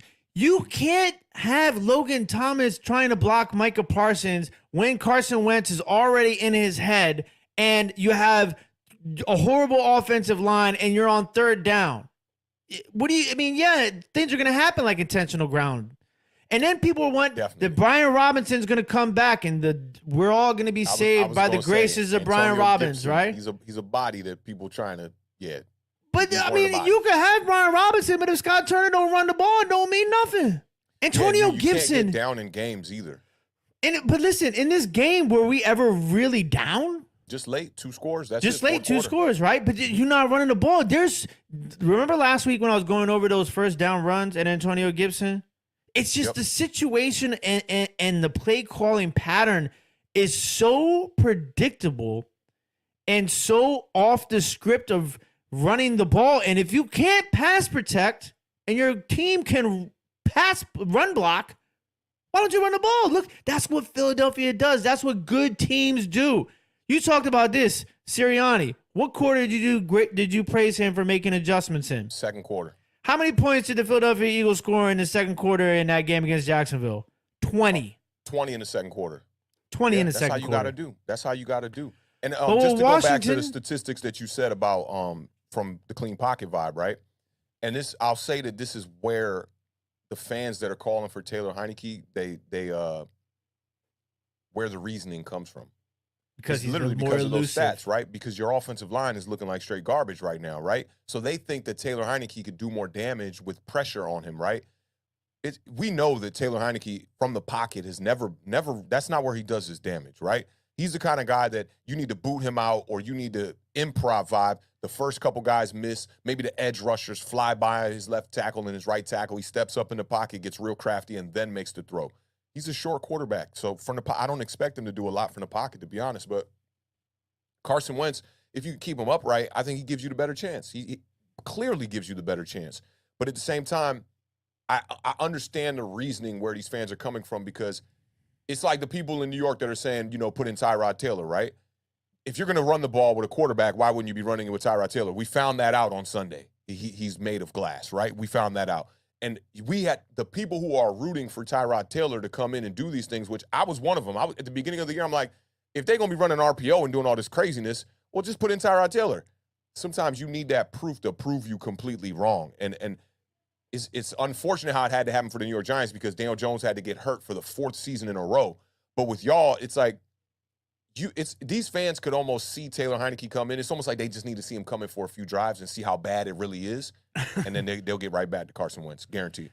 Yeah, I mean, it's just the plays too, like we were talking about with Antonio Gibson, right? Last week I broke down, how important those first down runs were and how good Antonio Gibson is running the ball. I mean, the first drive of the game, you get 2 first downs. Antonio Gibson, 15 yards already on 2 plays on that first drive. You get Terry McLaurin involved with a 9-yard catch. Then what happens? Penalty, sack on back-to-back plays. Now you're at 3rd and 21. Yeah. You can't succeed at 3rd and 21. Get out of that. You're not going to get out of Second that. drive, Gibson, 4 yards, then a 12 yards. Then what do you get? Another penalty. A McKissick 1-yard run. Now you're at 3rd and 15. You can't. What do you do with that? Third drive, Antonio Gibson and Jonathan Williams combined for 31 yards on the first 2 plays. What do you get? You get the penalty, intentional grounding, 2nd and 22. Jonathan Gibson kid come, or Jonathan Gibson, Jonathan Williams, right? Yeah, he's been Where'd on he our come from? squad since last year. He was running tough, man. I thought he deserved more carries in this game. Yeah, more so than McKissick. I mean, McKissick had the one really big run too. Yep. But I mean, like, listen, you 3 running backs over 40 yards, right? Mm-hmm. And so then you get the intentional 5.2 grounding. yards per carry for the Yeah. group. But how many total rushes? 23. 23. Yeah, that ain't it. It's not it. And then you got Especially in a another game where you're not down. It was 27 actually, but especially in a game where you're not you know, down you're by not down 3 by touchdowns, too 4 much. touchdowns in the first half. Yeah, you should have been committing to the run a little bit more in the second quarter. And there was that one drive where Williams and it was either McKissick or Gibson both had big plays, and then y'all don't come away with nothing on the drive. I'm just One like, of 3 in the red zone. We were the number 1 team in the red zone. And that was smoke. You know that was smoke. yeah, of course it was. But then look what happens is you get penalties and intentional grounding. Listen, there is the one right here, okay? It's 15-10 is the score, okay? 5 minutes left in the third quarter. You get on, you're driving. You're on the Dallas 17-yard line. 17-yard line of Dallas with 5 minutes left in the third quarter, down 5 points. You get an intentional grounding, followed by a false start. After getting all the way to Dallas's 17-yard line. You are now at 3rd and 27 from the Dallas 36. Yeah, that's New York Giants 2021 football right there. I know all about that. I mean, what you want to do? And then the pass interference by William Jackson. Right after you stop them and you're only down, you're down, you know what? Okay, you don't get out of there with any points, you're down 15-10. They turn around, and this is the drive we talked about. Couple yards from Pollard or Zeke on the ground, 38-yard pass interference penalty, 30-yard touchdown pass, 22-10. Dallas takes the lead. That's basically the game at that point. That was really it right there. So I mean, like, it was almost a little bit more difficult to find a reason for the loss here than it was the weeks before. Quarterback never looked comfortable in this game. Never. Yeah, because the sacks might not be there, but the pressure is there. I mean, you saw it. He's the 28th ranked pressure rate in the National Football League, and the third most pressures. And then you coming off a week where Philadelphia had like 25 or 30 pressures against y'all. It sacked the quarterback 9 times. Now you come into this game. I heard people saying y'all need to go back out there and holler get at Eric Flowers. Yeah, because y'all banged up. Now, who ended up playing center for y'all in this game? Because I know you had the kid. My boy from Notre Dame, Zach Martin's brother, Nick Martin. Remember? This is the 3rd center y'all have had now in 4 weeks of football, right? Yeah. I mean, come on. That's the leader of your unit. And I praised the New York Giants this past week on the Giant Overreaction with Feliciano, the way that he played and the way that he commanded that front. Like, literally, it was night and day from the game against Dallas to this game that we had just this past week. That's tough when you're on your 3rd center, bro. That's tough. And that's supposed to be the, like the quarterback of your offensive line. It's why I love what the Philadelphia Eagles are doing so much, man. They got one of the best centers in the league, man. All pro, been doing it for years. And listen, it's interesting. I'm going to go back and watch, but I'm pretty sure when you asked me in our season preview show, I'm pretty sure when you said, where is one of the position groups that, worries you the most about the Washington Commanders? And I said, the obvious answer is the linebackers. But, I'd kind of have to go. And then we kind of went to this whole thing where I basically named everybody, But we talked about the offensive line and we talked about the cornerbacks. And obviously we talked about Carson Wentz because it all kind of plays into parts. I think you did end up landing on Carson Wentz, too. I think you did. Yeah. I mean, with no offensive line, man, it makes things for a team like this, like Washington, that yeah, you got a few new weapons.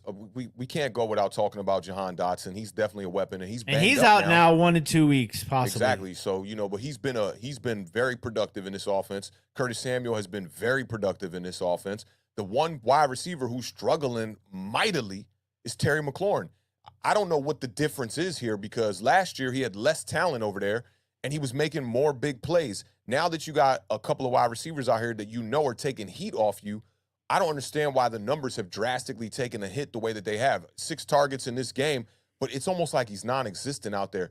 Every now and again, you get the one-on-one matchup, and you guys did capitalize on that. I believe it was 2 weeks ago when Terry McLaurin had the big catch, the big fade route, perfect pass from Carson Wentz.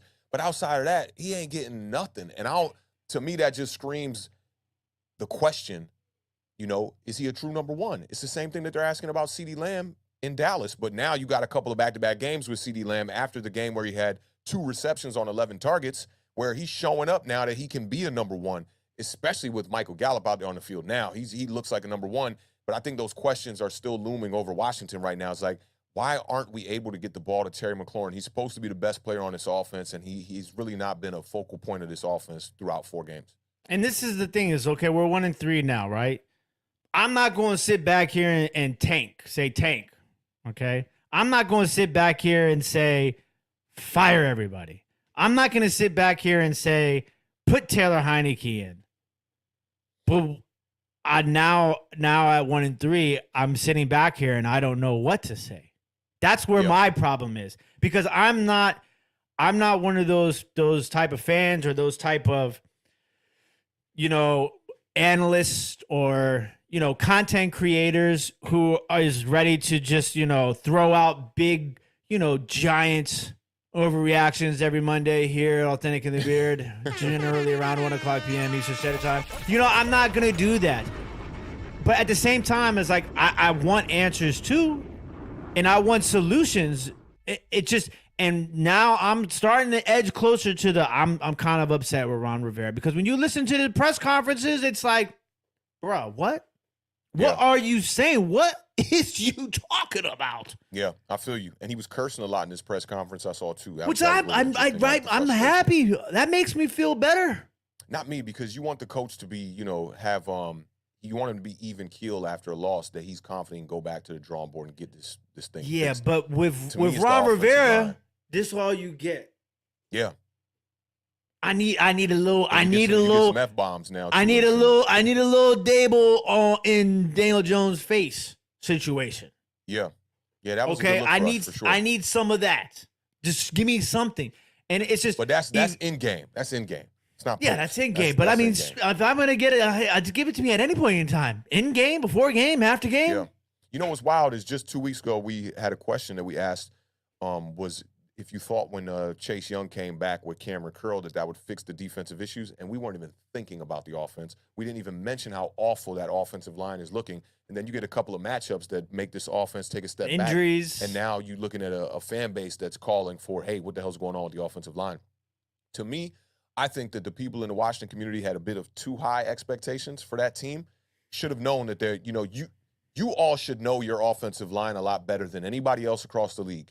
When it comes to the New York Giants fans know that the weakness is in that offensive line.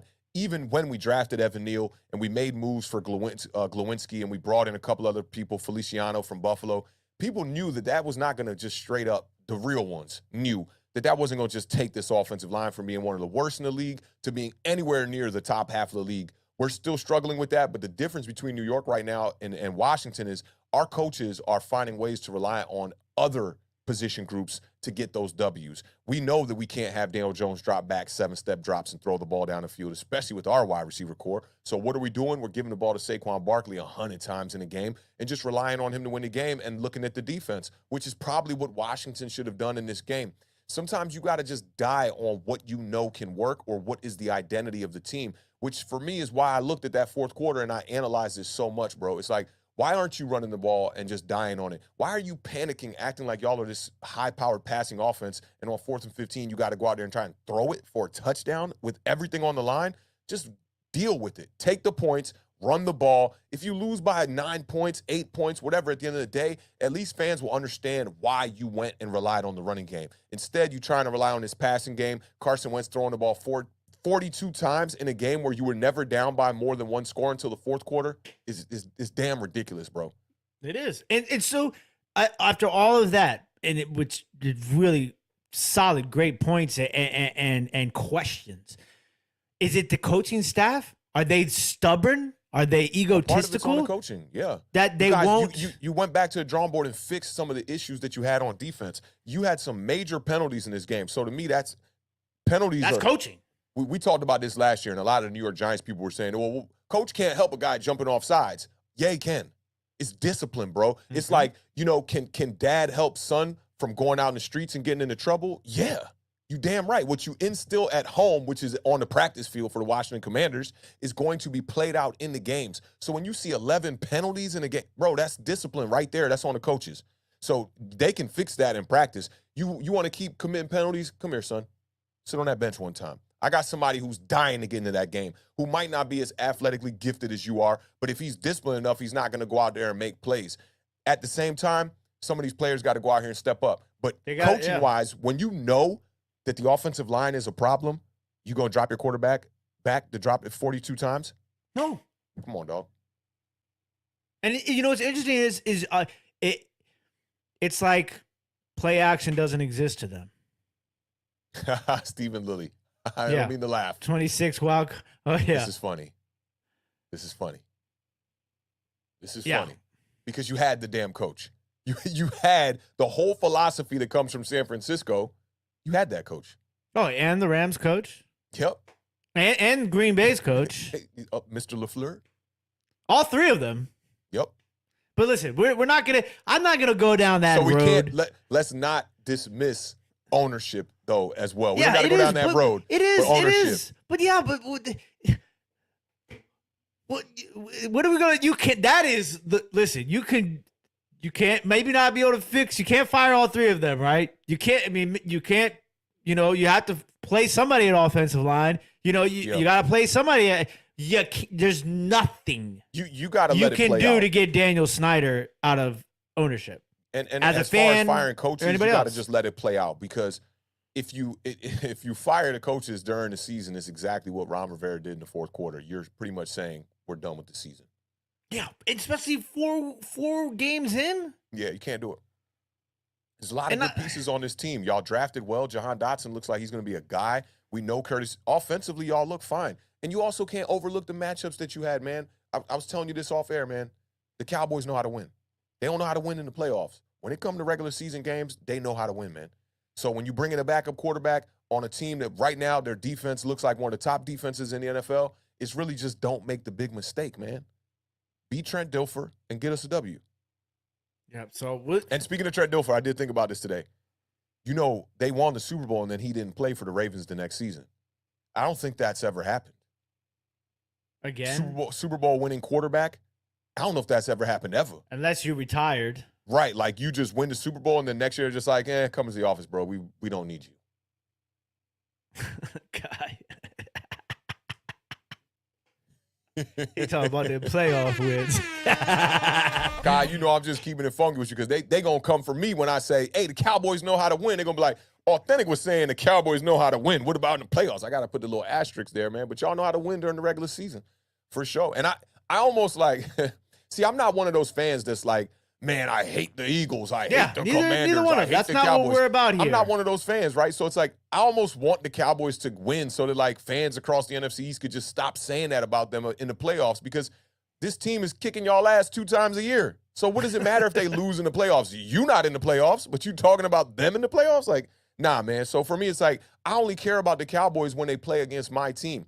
Now, I'll keep it funky with you. When the Giants were 6-10 in 2020, I was hoping we could sneak our way in the playoffs. Yeah, of course. But, like, until it gets to that moment, I don't care what the other teams in the division do, bro. Like, the Beard is my homie. I want the Commanders to go out there and win and apply pressure to my New York Giants. So when we play y'all, it's a good game, and we can get down to the wire end of the season, and those games matter. But at the end of the day, I don't care what the Commanders do, bro. Like, it doesn't make me feel one way or another. when the Commanders lost on Sunday, I texted you, man. I was like, man, it's tough for you, man. But like, I'm not looking at it like, woo, like, nah, man, I don't care.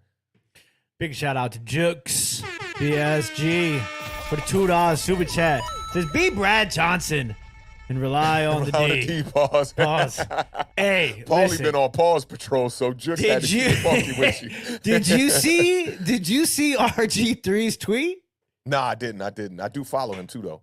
All right. He tweeted out Antonio Brown showing more D than this Seahawks Lions game. Ooh. That's tough, man. That's tough. I'm Antonio Brown out here wilding. Yeah, out here wilding. RG3 is you want to talk about a guy who's revived himself from poor play and bad situation and piss poor management, health and organizational wise. Shout out to RG3. He does his thing now. He's doing his thing. I've always Analyst vibes, all that. Authentic will tell you, I've always been an RG3 guy. RG3, I am a diehard. When I ride with my quarterback, I ride with my quarterback. Facts. RG3, rest in peace, Dwayne Haskins. RG3 was like the city felt good when RG3 was the quarterback, man. I was there. I was at FedEx Field last game of the season. RG3, Alfred Morris against the Dallas Cowboys. Winner takes all. Yeah. And I was there.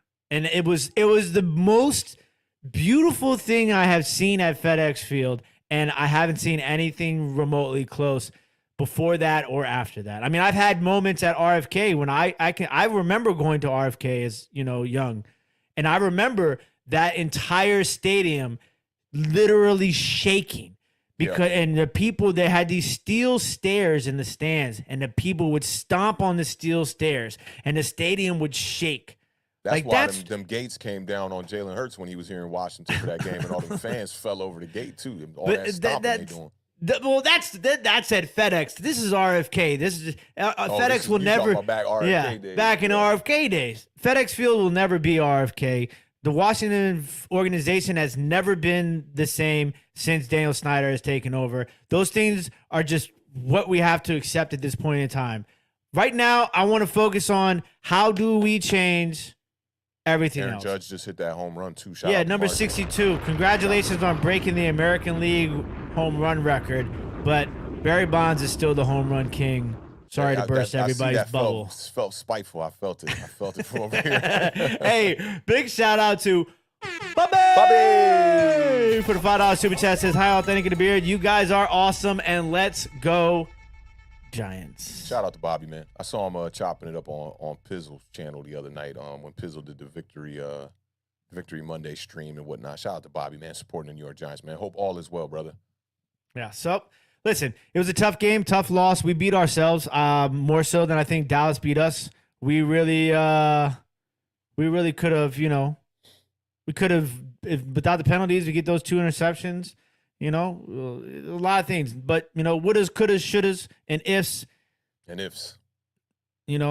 There's only one W in all those, and that's a woulda.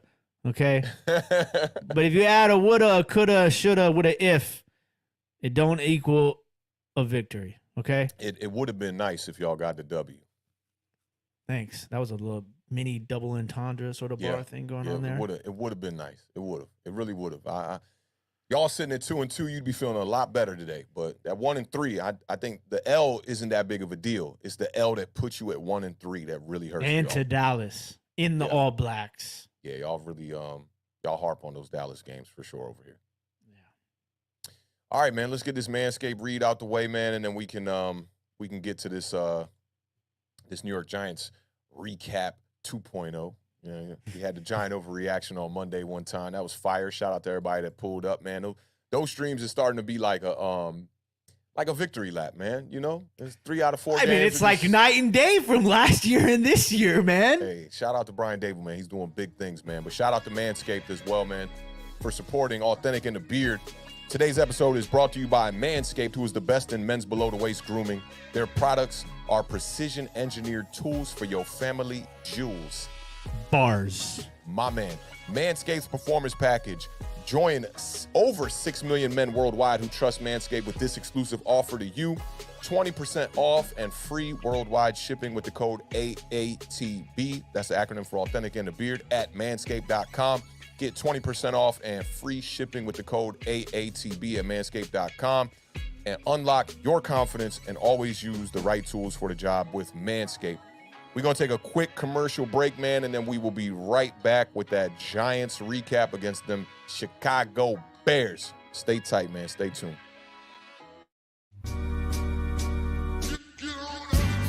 Your wide receiver on IR? Aw, shucks. Your running back keep fumbling every week? Man, damn it all. Well, come chop it up with your boys. We are waiver wire tight. Awthentik and The Beard. Every Sunday morning, streaming live at 11 a.m.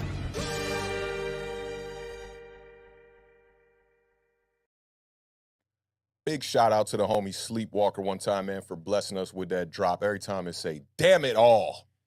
That just gets me every time. You know, my people, we don't say no damn at all. Sleepwalker can imitate damn near any voice, man. So shout out to him, man.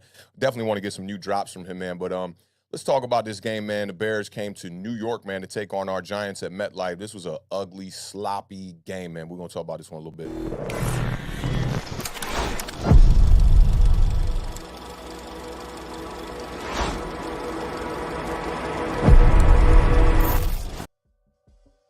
All right, man, let's talk about a couple accolades, man. Shout out to this coaching staff one time, man. Brian Daboll is the first-year Giants coach to start 3-1 since Mr. Tom Coughlin himself in 2004, man. Shout out to Brian Daboll. He's got this New York Giants team looking like a totally different team. I've been saying it all week, man. We're winning games that we would have lost last year.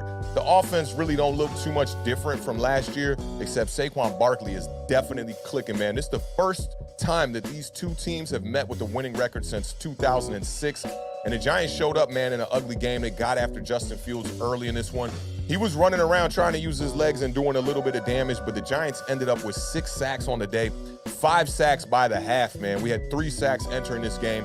Great to see that. Without Leonard Williams, especially on the field, man, the Giants defense has definitely been showing up, showing out. The one little asterisk for the New York Giants defense is no interceptions yet on the season. We are the last team in the NFL that does not have an interception yet. I'm looking forward to maybe playing Aaron Rodgers here in London, and maybe we can get our first interception of the year. To me, this game was pretty sloppy all around, man. You saw the numbers from Daniel Jones. They didn't look that good, man. It was 71 passing yards on the day. It got it done. That's all we can say. It got it done. It was enough for us to get a win. But shout out to the man of the hour, man, the man of the week, because this is victory week over here with my Giants, man. The man of the year right now, sitting at number 1 in rushing in the entire NFL, man. That guy, Saquon Barkley, 146 rushing yards on 31 carries. That was a career high for him. 4.7 yards per carry. The Beard looking at this like this. Hold on, I got to go solo on this one time. The Beard like, yo, run the damn ball, Washington. Run the ball. That's what you got to do, man. The New York Giants definitely did that, man. 4.7 yards per carry and the 2 receptions for 16 yards. One of these receptions, man, Saquon Barkley catches it on the right side of the field, reverses his whole field, man, on a 3rd down, picks up a critical 1st down, puts the Giants in position to score their first touchdown, and Daniel Jones takes care of the rest. Now, Daniel Jones, he was 8 for 13 for 71 yards, no touchdowns, no interceptions. More importantly, 6 rushes for 68 yards and 2 touchdowns before being knocked out in this game. But we did see him on the sidelines looking like he was just stepping out there to run a little oop-de-oop, maybe a trick play or something like that, when Saquon Barkley had to go to quarterback. And the Giants was looking like Ronnie Brown with the Miami Dolphins running that Wildcat one time. Didn't pick up any first downs, but, man, it did look like we was moving the ball. I was happy to see that. What's not listed for Daniel Jones, 92.3 QBR. I just don't get it, bro. You throw the ball 13 times, no touchdowns, and you get a 92 out of 100. Hey, we got some nice teachers in the building. They're giving out some stars, some gold stars to Daniel Jones for this game. The big momentum shift in this game to me, not necessarily a momentum shift, but it was the point where I felt like I could breathe a sigh of relief. It reminded me of Kyle Williams when he was playing against Eli Manning and the New York Giants in the championship game in 2011, I believe that one was. I might be wrong on that. When he muffed 2 major punts in that game and gave Eli Manning a couple more opportunities to put the ball in the end zone. The Giants win that game, go on to the Super Bowl, and the rest is New York Giants history. But we had a muff punt in this one late. Richie James had the muff punt early on in the game, but late in this game, the Chicago Bears muff a punt with 2 minutes left in the game. And that, to me, it just made it an easy victory for the New York Giants. You know, just like you can kind of just breathe that sigh of relief. Like I'm saying, man, it's like, you know, with the New York Giants, if a team is within one score, the game ain't over until the game is over. Now, got to give this coaching staff big kudos, man. Brian Dable, Mike Kafka called an incredible game. I talked about this on the Giant Overreaction as well, man, on Monday, about how this game reminded me of Daniel Jones versus the Las Vegas Raiders in 2021, which to me was one of Jason Garrett's best games that he had called. Had the early touchdown in that game to Evan Ingram, and then from that point on, we realized the Giants couldn't throw the ball because they were getting so much pressure on Daniel Jones. Who are the edge rushers over there, man? I know you got this one off the cuff. I don't know why I can't remember this. It's for the Raiders. Max Crosby. And Ngakoue? Ngakoue of that year, yeah. So they were getting a lot of pressure on Daniel Jones in that game. Jason Garrett said, you know what, screw that. We're not passing the ball no more. Daniel Jones ended the day with I want to say it was 110 passing yards. And we thought that was bad. In this game, you're looking at 71 passing yards, and we walk away with the victory. So for me, it's not about how you win. It's just about getting to the win, right? And it's just like I was talking about last week. It don't matter what it looked like when you score touchdowns. I don't care if Daniel Jones has 3 rushing touchdowns and no passing touchdowns. As long as you're scoring touchdowns, I'm all good with that. And this game plan showed that, man. 71 yards from Daniel Jones. And this wide receiver core is not helping Daniel Jones. Let's just keep it funky right now. Jones is second in the league right now for on-target throws that are dropped. 7.1 dropped by his receivers, which nugget alert. They not helping the kid out at the same time. So I get it. If I'm Brian Dable, I'm looking at this offense and I'm going, damn, they can't catch a pass. My quarterback is struggling to get enough time to even show to the fan base what kind of quarterback he is. So we got to rely on the running game. And that's exactly what they did in this game, man. Saquon Barkley with the 31 rushes for 145 yards. You know, that I talk about that 3rd and 1 or that 3rd and 9 screen that was busted, and Saquon Barkley, you know, finding a way to make a play out of that. And Barkley leads the league in rushing right now, man. Tanner was talking about a stat right before we went on air. He was on with Mike Too Nice. Shout out to them. And Tanner was talking about, if you just take Saquon Barkley's yards after contact, he's 4th in the NFL in rushing. Just on those yards. Just on those yards, he will be 4th in the league in rushing. So Saquon Barkley is the backbone of this team. I saw somebody in our comment section. I'm trying to think who it was. I can't remember who it was, man. He's got an interesting picture as the profile picture too. It's just right there. I can't remember who it was, but he was saying, you know, yeah, we don't win this game without Daniel Jones either. And I disagree with that, man. Like, look, y'all got to understand that over here at Awthentik and The Beard, I'm not going to give you the homer content about Daniel Jones and act like, oh, man, the guy's playing fantastic. Nah, he's game managing. He's doing a good job game managing, but most people that are fans and watch the game with a keen eye do not want a game manager at quarterback. Am I wrong, The Beard? No, you're not. You're not. But, you know, listen, the game manager situation, right, is I think people downgrade it, and it's not necessarily sexy, right? It all depends on who you are, because it when is it's Cooper Rush. Yeah. Well, yeah, that's a little right? bit. When it's Daniel they only Jones, had 50 rushing yards, though. Right. You know, right. Listen, Daniel Jones, he had 2 rushing touchdowns. Look, that's huge. Now, could those 2 rushing touchdowns have been to Saquon Barkley? Absolutely. So that kind of like those 2 rushing touchdowns are a product of Saquon Barkley. Exactly. And normally that's not the case with Daniel Jones, because he's a gutsy quarterback. Yeah, he makes a play. He'll find ways to run and make the plays. But in this particular game, the edge rushers from the Chicago Bears were extremely aggressive. They were playing over-aggressive football. And Brian Dable, he recognized it. He saw that and he goes, when was the last time you saw Daniel Jones getting yardage on the boot? And you talked about this before this game about more Daniel Jones in the boot. Yeah, you got it, because Saquon Barkley now is becoming a thing. Teams know that if you want to stop the New York Giants, you got to stop Saquon Barkley. And I mean, the Bears couldn't do a good job of it in this game. The Giants end up running for more yards than we've ran for in like the past 10 years. I think it was like 250 or something like that, total rushing yards in the game. Like, yeah, they didn't stop the run. But a lot of what Daniel Jones saw, his success as far as on the ground, you got to credit towards Saquon Barkley as well, too, because why you think when he run the naked boot, ain't nobody out there? It's because they're keying in on Saquon Barkley. And those were both touchdowns. When I first saw the first walk-in one, I'm like, damn, they keying in on Saquon. The second one was even worse. It was just like Daniel Jones, as soon as he turned to do the boot, it was like, I'm about to score. You know how good that feels? Remember like in your football days, right? When you caught a pass or you had an opportunity and you look and you just see green and you just like, I got a touchdown. I could take it back to when I played tight end for St. Catherine's in Pee Wee, right? They had a game where we ran a tight end look-in twice. And for those of y'all that don't know what the tight end look-in is, it's literally just hut, and you, soon as the tight end passes the linebacker, you throw it on a dart to him. Man, I caught that joint. I thought I was going to get lit up. I looked, ain't nothing but green, dog. It was like when in the Little Giants, when the little dude saw his dad in the end zone, and it was like, run. Yeah. Man, I'm like, it's all green. I got a touchdown on the books. I know Daniel Jones was looking at those like, man, these are going to be some easy touchdown runs. It's unfortunate that he had to get hurt on a play where pressure actually got to him, and he only got sacked one time on the day. And on the one time he gets sacked, his whole leg gets all twisted up. As soon as I saw the way he went down, I was like, oh, man, here we go. But it was, I don't want to say it was like good, but it was like, it was better to see him not get hurt outside of the pocket, like running down the field, because we know how New York Giants fan base would have been ragging on him, 4 years in a row getting hurt out of the pocket. So, to get hurt in the pocket is cool. For me, one of the things that stood out about Daniel Jones in this game, so only 8 completions, only 13 passes, right? Of those 8 completions, 5 of them were for first downs. Oh, yeah. And so to me, if you're going to throw the ball, are you giving kudos to Daniel Jones for that? No, I mean, to me, this I guess it's question. I'm just curious. I don't know. Yeah, I mean, I mean, maybe like the chocolate around the like granola of the kudo, I'll give that to Daniel Jones. The granola of the kudo goes to, the play calling, because this is the thing, is that if you're only going to throw the ball 13 times and you're only going to make 8 completions, I feel a lot better about it if 5 of those actually, are significant plays, such as first downs, as opposed to, non-significance of a play. But to me, that is what a game manager should do.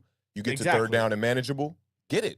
Look at how many times you saw Bellinger. Bellinger was our leading receiver in this game with 3 receptions for 33 yards or something like that? It's coming up right now. Shout out to the graphics department. Bellinger, 3 receptions, 23 yards. Yo, bro, you got to commend these coaches, because like I said, these are games that we lose last year. And trust me, if this game went down to the wire, let's say we lost this game by 1 point and Daniel Jones had 71 yards, nobody would be saying, man, it's great. 68 rushing. No, people would be coming for his head. I just want to be that objective fan to just give it to you straight. I want to give it to the fan base straight. Daniel Jones is playing good football. He's game managing fine. But just as extreme as the haters are out there is exactly as extreme as the homers are out there. We can't say he's playing great football right now when he's throwing the ball 13 times, right? And I'm not saying you are. I'm just saying in general. No. Yeah. But it just kind of brought me back to this question that we had last year. And I want to ask you this question before we get to Chris's $4.99. Is Daniel Jones playing winning football at the quarterback position right now? Damn, you put me on the spot, bro. I'm going to say he's playing winning football because he's doing what he has to do to not make the major mistake to cost us games. Now, there's 2 games out there where there was major mistakes, though. It just didn't cost us the game. You can look at the Carolina game that he said, here you go, here go a pick 6 for you, bro. And homie so basically you're saying he's not playing winning football, but he's not playing losing football. No, I'm going to stand on my word. He's playing winning football currently at the moment. He's playing winning football. I'll give him that. There we go. Because sometimes with this philosophy and this scheme, it takes a game manager to win the games. Last year, with the philosophy and the scheme, it didn't take a game manager. You needed a guy to go out there and to play above and beyond the X's and O's, because Jason Garrett wasn't putting these players in position to be able to play winning football, I feel like. And God, is it good to have Saquon Barkley at 100%. Oh, it's amazing. It's amazing, bro. Big shout out to Chris Peace for the $4.99 super chat. Say, everybody wants to bash Daniel Jones, but no one knows what game plan that Dable and Kafka plan out for each game. So maybe they came into this game saying, hey, look, Daniel, we're going to throw the ball 13 times. We're going to hand the ball to Saquon Barkley 30-plus times. And the weather. Listen, you can't forget the weather. The weather. Can't forget the weather. God, I just want my team to run the ball. Yeah. 30 and times. maybe if you get more rain, get some more rainy games, they might force him to run the ball. But this is what I'll say. Shout out to Chris Peace one time, too. Definitely holding us down one time over here. Appreciate your presence, my brother. I wanted you to keep that up so I could read it, but I got it right there. Like, went from the left to the right. Sorry. But look, so everyone wants to bash Daniel Jones. I don't agree with you on that. I don't think everyone wants to bash Daniel Jones. I think that there are people that want to be critical of Daniel Jones. There are people that want to be homers of Daniel Jones. And there are people that want to be haters of Daniel Jones. It's not overwhelmingly to one side. It's pretty, this is an even business split. It's 33% to all categories, okay? You got 33% of people that just see it objectively and what it is, and then you got 33% of people who are literally like, this kid's playing great football, it looks amazing. Sit down, okay? Be humble. And then you got people that I saw, like this kid, and I'll call him out, ain't no thing, on Twitter. I think his name is like Jake Loxley or something like that. Like, he on a mission, okay? He's on a mission to tell you that Daniel Jones sucks. That's not the case. Daniel Jones is playing decent football right now, and especially underneath the circumstances that he's under right now. These wide receivers ain't doing jack, okay? I watched the worst wide receiving core in the National Football League, I think, besides maybe Chicago. I think Chicago's got better weapons out there because their weapons are at least healthy. Darnell Mooney's healthy. He's just not playing good ball. I think Pringle went out with an injury, but at the tight end position, Kmet has been a guy that can make plays for a couple of years now. So I think they got their weapon set is better than ours. Giants got the worst wide receivers in the core that go out there and start on the field right now, 100%. David Sills out there getting big snaps, taking like 60, 70% of the snaps. What the hell's going on? Kadarius Toney's out here hurt every game. Wan'Dale Robinson, we haven't seen him outside of one reception the whole entire year. So I understand that, right? I will give him the benefit of the doubt. But for me, the reason why I want to see Daniel Jones elevate his play, and I was talking to Big Pat about this early on his channel, because Big Pat was going at the people that are the Daniel Jones haters. And I was like, bro, don't waste your energy too much on that because that's not the bulk of the fan base. The bulk, you got 66% of the fan base right now that is being objective about Daniel Jones. And you got another, within that 66%, half of them are being supportive of Daniel Jones because at the end of the day, Giants fans want to see our quarterback go out there and win games. For me, I want to see our quarterback go out there and light it up for one simple reason. It'll make everything easier going into 2023 if Daniel Jones lights it up and the Giants are winning game. Now that's the I want my cake, And I want to eat it too. It's something about I want my cake and I want to eat it too. I wanted the cake and eat it too. Something with the icing and maybe that not saying, saving right? anybody for that's anybody what I else. want. I want the W's, right? Yeah, of course the W's are most important for me. But at the same time, I want to see Daniel light it up because it'll just make things easier. You draft a quarterback next year. If the Giants are winning games late in December, and we got chances for the playoffs, I don't want to just go, hey, remove Daniel Jones, get him up out of here, and then go back to a rookie quarterback now and expect him to win games next year from a team that was on the verge or in the playoffs.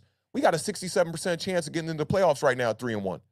To me, that says more than likely the Giants are going to get in the playoffs, right? And I'm not calling it or nothing like that and saying that right now, but I am looking to the future a little bit too. Otherwise, you could just put me in the bracket of just being, if I'm just a fan, I can't come up here and talk to y'all. If I'm just saying, go Giants, go, yeah, everyone's great, man. Offensive line's fantastic. Wide receiver core, they're going to get it together, man. Yeah, I can't do that. I'm too much of a real. You got to have some, it's what this season is based on.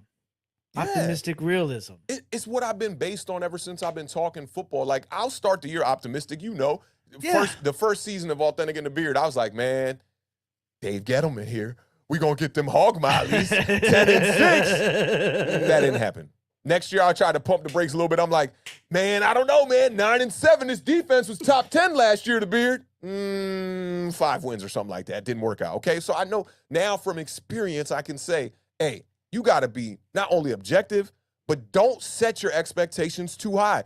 Do you know how great it feels for Awthentik to wake up as a Giants fan on a Monday morning and be 3-1 right now when I thought that we were going to win 6 to 8 games this year? Why would I set myself up for failure? Yeah.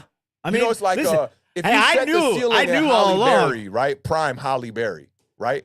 And you get Stacey Dash, man, it's all good. Hey. It's all good. I'm not mad at that. What was the name of that movie? Devil in a Blue Dress? What was it? Man, I had them childhood fantasies back in the day with Stacey Dash. She was flames back in She's Shout out to Doug. Now, Shout out to Doug. Crazy. Doug put us on to that movie. That Stacey that was Dash back, movie. You remember? Okay, so and I'm gonna lead this here. Okay, you remember back in the day when Doug had the mixtape, and then I don't know if you remember the mixtape, right? I remember. And then when I saw the mixtape. movie 40-Year-Old Virgin, right? and he had the Jones. It was called Boner Jams, and homegirl that he was trying to holler at found it, and she was like, Boner Jams, and cried and left the house. Like, it definitely reminded me of Douglas, because my man definitely had a mixtape back in the day. We didn't have access to the internet like y'all youngins had access to the internet. That's big facts.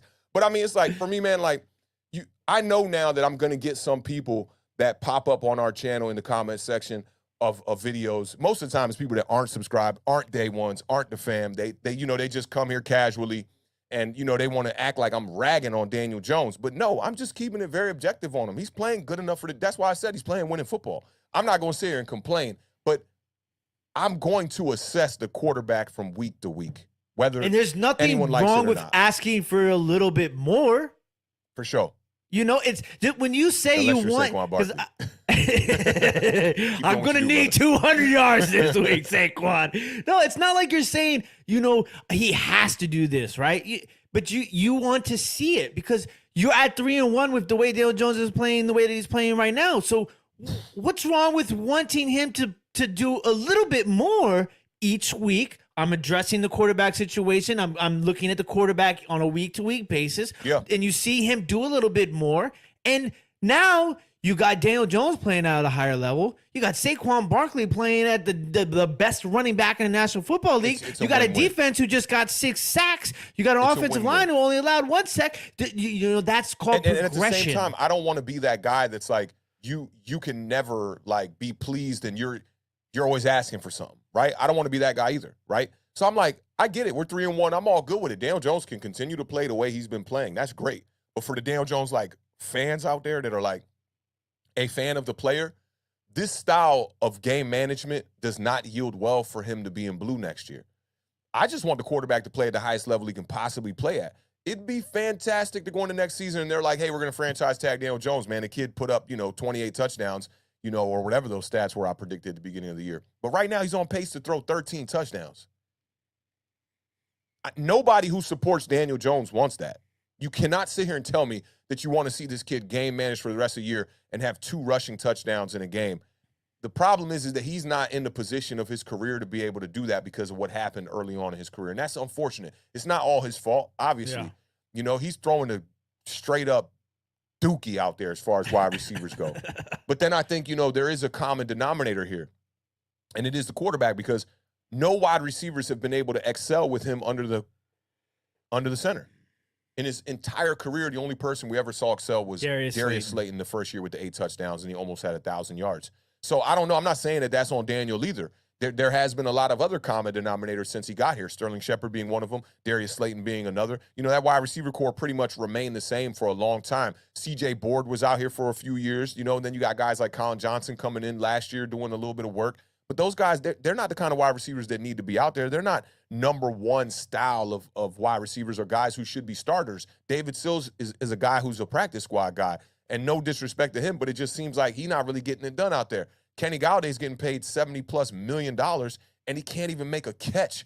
We're talking about a guy that can't get catches. He had 1 target in this game. I don't know what that is. Kenny Galladay he was never that bad. He was never that bad. And to my eyes, he doesn't look that much worse than what he looked like when he was playing with Detroit. But a lot of New York Giants fans are out here like, oh, man, we'll trade him for a bag of chips. He's garbage. He's garbage. He's trash. He's trash. I'm not going to say that. I'm not going to sit here and say Kenny Galladay's garbage. I'm not going to say that. And he's the way he got player. hurt, people talk about lack of effort from Kenny Galladay. Go back and look at the play he got hurt on. Tell me it's lack of effort. I hate nothing, there's a saying, I can't figure it out right now, but nothing, churns my butter more than somebody who says an NFL player doesn't have any heart. Yeah, that's okay. How you think they got there? Like, listen, nobody has, you don't even have the ability, in my mind, as somebody who's never made it to the league, there's no way that you have the right to question a professional athlete's heart. Okay. Yeah. It's so easy to do from the confines of your home and the confines of your Twitter and your YouTube and stuff like that. But you don't know. You can never question a professional athlete's will and heart. Yeah, from an outside perspective. Even forget a professional athlete, bro. I don't question people. I'm not here to tell you what the limitations are of what you can do. I'm not here to do that. That's why you don't ever hear me, you'll rarely ever hear me call a player trash on this channel. You'll rarely ever hear me say somebody's garbage or he sucks, and because I just don't believe in that. Like, I don't know what these players are going through. You know, there was a lot of people, rest in peace, Dwayne Haskins, they was ragging on him. He'll never turn around, da-da-da-da-da. You know, he's strike three, this, that, and the third. And even for me, I was getting so frustrated with him because he had so much opportunity, right? And then in the end, I felt like at some point he was going to get it together. And it's unfortunate that, you know, his life had to be taken away before that chance could happen, because look at what's happening with Pittsburgh right now with the quarterbacks over there. He would have definitely had an opportunity. They might not even have made that move on a guy like Mitch Trubisky if whatever didn't happen. Now, I don't know if it happened before Dwayne Haskins' issue, you know, what happened with him with the car accident and all that stuff. I don't know. But it's just like, it's no telling, dog. I'm not here to tell anybody what the restraints are in their life. Go out there and do what you do. But I'm just going to try to assess it to the best I can and see where it could be better. And I see a couple of solid comments here in the comment section here. One first coming from Logic's Finest. Shout out to Logic's Finest one time. He says, when will the blind hope end? The offense is junior high right now. One target or one read or a run play. I'm not a hater. I'm realistic on Jones. He's a game manager at best, and I've always said that. Now, me, I haven't always said that. But if somebody says that today, who am I to go against that? From what we have seen to this point, that's exactly what it's been at the quarterback position.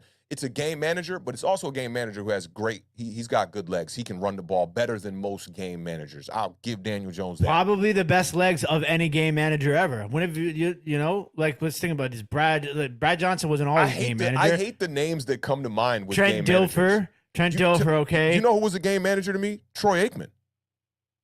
Troy Aikman wasn't out here doing no Patrick Mahomes type stuff. I don't think you can say at anything pre-2000. I don't think you can say game manager. I don't think game managers existed. You got to go after the 2000s. I feel you on that. I feel you on that.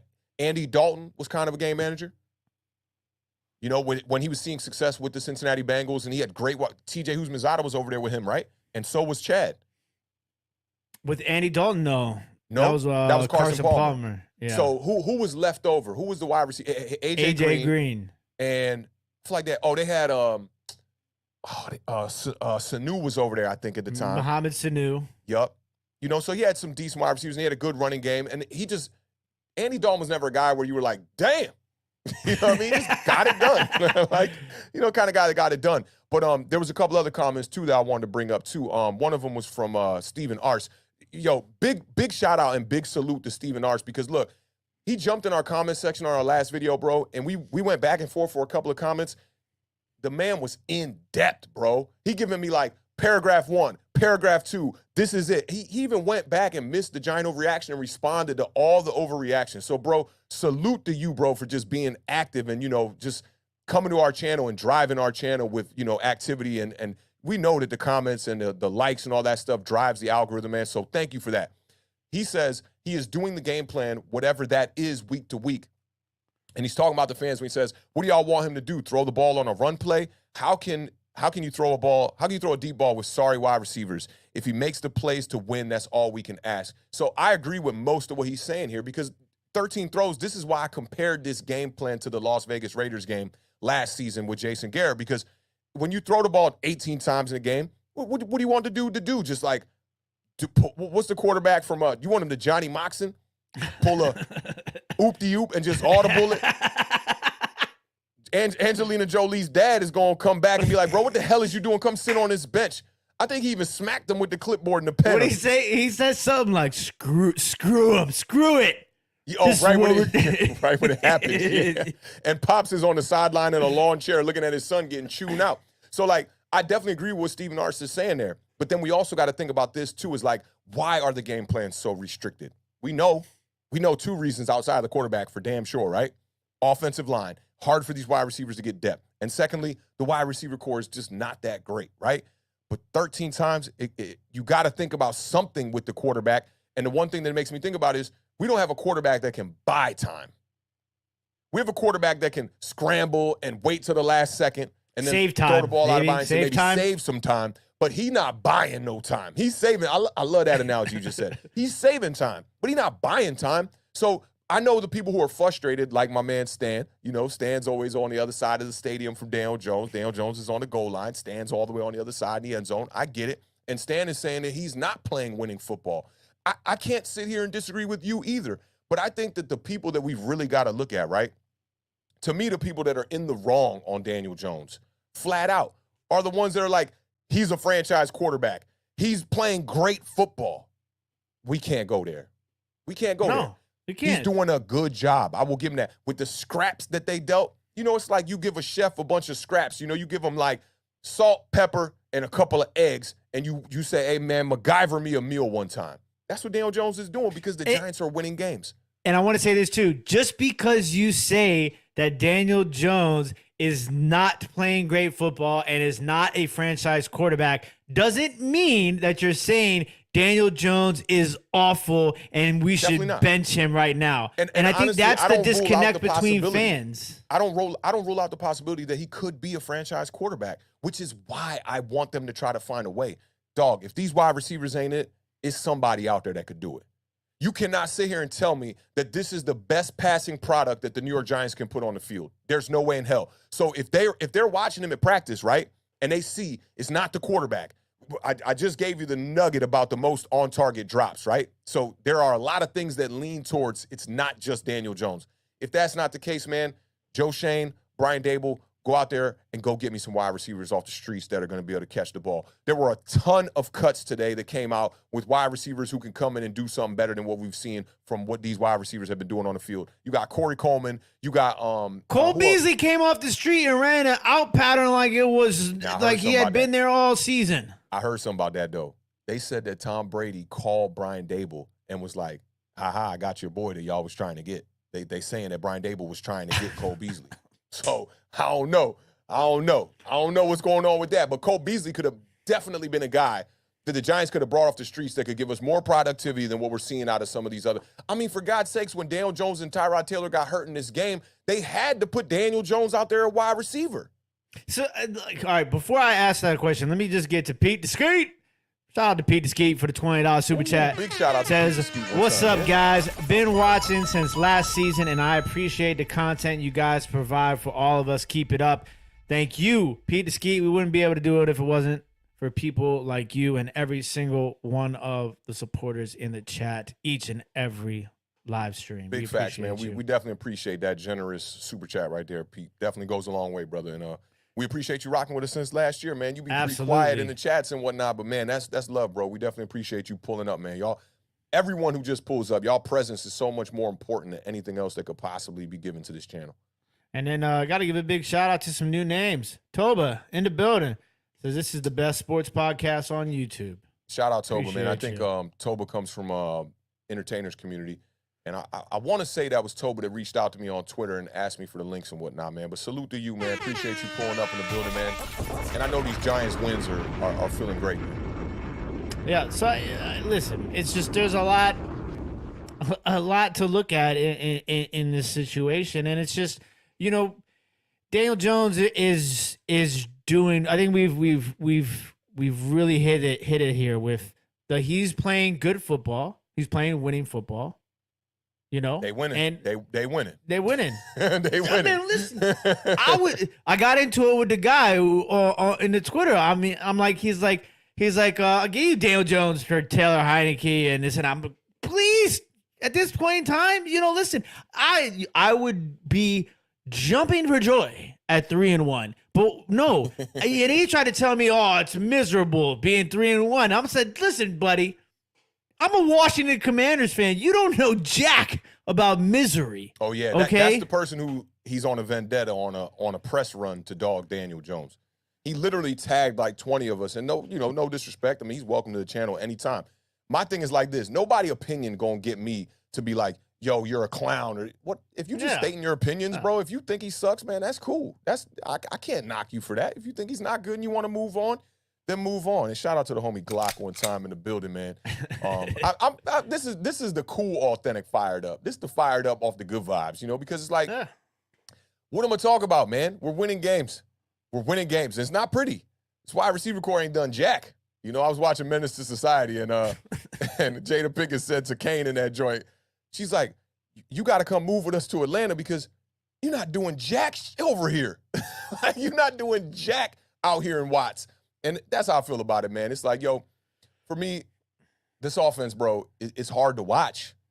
Outside of Saquon Barkley, it's really hard to watch. So I'm calling this is a message to the New York Giants organization. You cannot continuously go out here for 17 weeks and put out this kind of passing product on the field. That's a no-go. That is an absolute no-go for me. If Saquon Barkley is averaging 130, $150 yards a game, let me see three play actions a game. And see, that's the thing. I think I heard you talk about that too on Giant Overreaction about how, like it's, you were playing that sort of run game. You should be able to open up some play action. Yeah. I mean, dog, your running back running for 200, 150. Dog, like you should be able to get some play actions in there. And I'm not saying I'm questioning what the coaching staff has been doing, because I do think Mike Kafka has done a good job calling plays. We haven't heard, it's been completely quiet as far as do we need Brian Dable to go call the plays, because we do know he's offensive background, offensive-minded coach. Mike Kafka's been doing a really good job from upstairs calling plays. I just think, like, if the wide receiver department is going to continuously get blame, fix it. Because the offensive line, they've been getting a ton of blame for the first 3 games. They come out here in this game, and they played very well. Sack. They allowed one sack. The run blocking by this offense was bruiser gang-type stuff. And that's what I like to see. How do you improve throughout the year? We know this offense is still getting adjusted to this playbook and this philosophy and these schemes. Is different from last year, and the output should increase as we go along. A team in September should not look the same as they will look in December, and that's my hope. Because honestly, I like Daniel Jones. He's a good kid. November. Even, yeah, make those early adjustments. But I really like Daniel Jones. I think that he can do the things to win games, to put the Giants in position to be a contender. I do think that. But you got to get it clicking. Like, I want to see Daniel Jones upright, making throws down the field eventually. That's the cake and eat it too with me. Mm-hmm. But if he's got to do this and game manage, and that's the only way that the Giants can win games throughout 2022, then do it. But my concern is that don't yield well for Daniel Jones moving forward. Yeah. Glock said, thrilled for your team. $10 hooker offense. Not very pretty, but getting the job done. That's the first time. That's the first time I've ever heard that analogy, and I love it. That's great. Oh my God, he called it a $10 hooker offense. That's my man right there. Dang, Glock came. He was loaded. Like, had a clip for y'all. That's real, man. Yeah, man. That 3-1 it's a little bit like deceiving a little bit. The Giants. And I told the Beard about this before we got on air. I was like, bro, you don't feel that bad about your team, because the Giants could easily be where y'all are at right now. A couple of things don't go our way, and we could easily be right there. So I'm fortunate, man. The Giants are 3-1. To me, I saw somebody saying, I think it might have been Pizzle. Don't quote me on that. I think it was Pizzle saying that right now the Giants are a top 15 team, and he was just talking about the record, which, yeah, that's true. But like when I look around the league, I'm worried about the Texans when we play them. I'm worried about the Seattle Seahawks when we play them. I'm worried about the Jacksonville Jaguars when we play them. And those were all games that people were looking at like, hey, the Giants should probably win these games. But right now, I got us as maybe a top 20. Ooh, I don't even know if I would say that. I don't want y'all clipping this up, putting me on Twitter like, man, he said they top 20. I don't know yet. I need a push, okay? And I need to see about 4 more games to really know where this offense is going, because the defense is not holding us back. Wink Martindale is definitely, for me, right now, the MVP of the season. He's got this defense doing things that we didn't see last year, and they're aggressive. That's what I really like about it. They're an aggressive defense. This isn't that sit back, bend, don't break style of defense we saw from Patrick Graham. We're seeing aggressive and from backups out there. We had games where we didn't have Thibodeau, we didn't have Ojulari, we didn't have Leonard Williams for the last week, and still we're managing ways to get pressure on the quarterback. Now I just want to see this secondary step up a little bit and see if they can start getting some interceptions and some takeaways on the board for us. And I think the Giants are heading in the right direction, man. Like, if you could get an inkling of a passing game, we're gonna be scary. I'll keep it real with you. Yeah, for sure. Shout out to my boy from Notre Dame too. Guys, he played really well for you guys. Oh, Jalen Smith played great, man. I think he had 9 tackles on the day. Him and Tate Crowder almost had 20 tackles combined. Love it. Jihad Ward, love it. Stepping up, doing what he got to do. And these aren't players I'm looking at as like perennial players at their position, but they're stepping up, next man up, and getting the job done, which is exactly what I expect out of this wide receiver corps. If it ain't him, get him out of here. If it ain't Sills, get him out of here. Find me a guy who can go out there and catch the ball, because, man, I don't care if it's T.O. I don't care if it's T.O. the Beard. Bring T.O. back. Get him out there if he can catch the ball. Odell do came it. in, right? Odell came in. I think it's a little bit of smoke, but yeah, I'll take Odell. November, right? Probably, you think?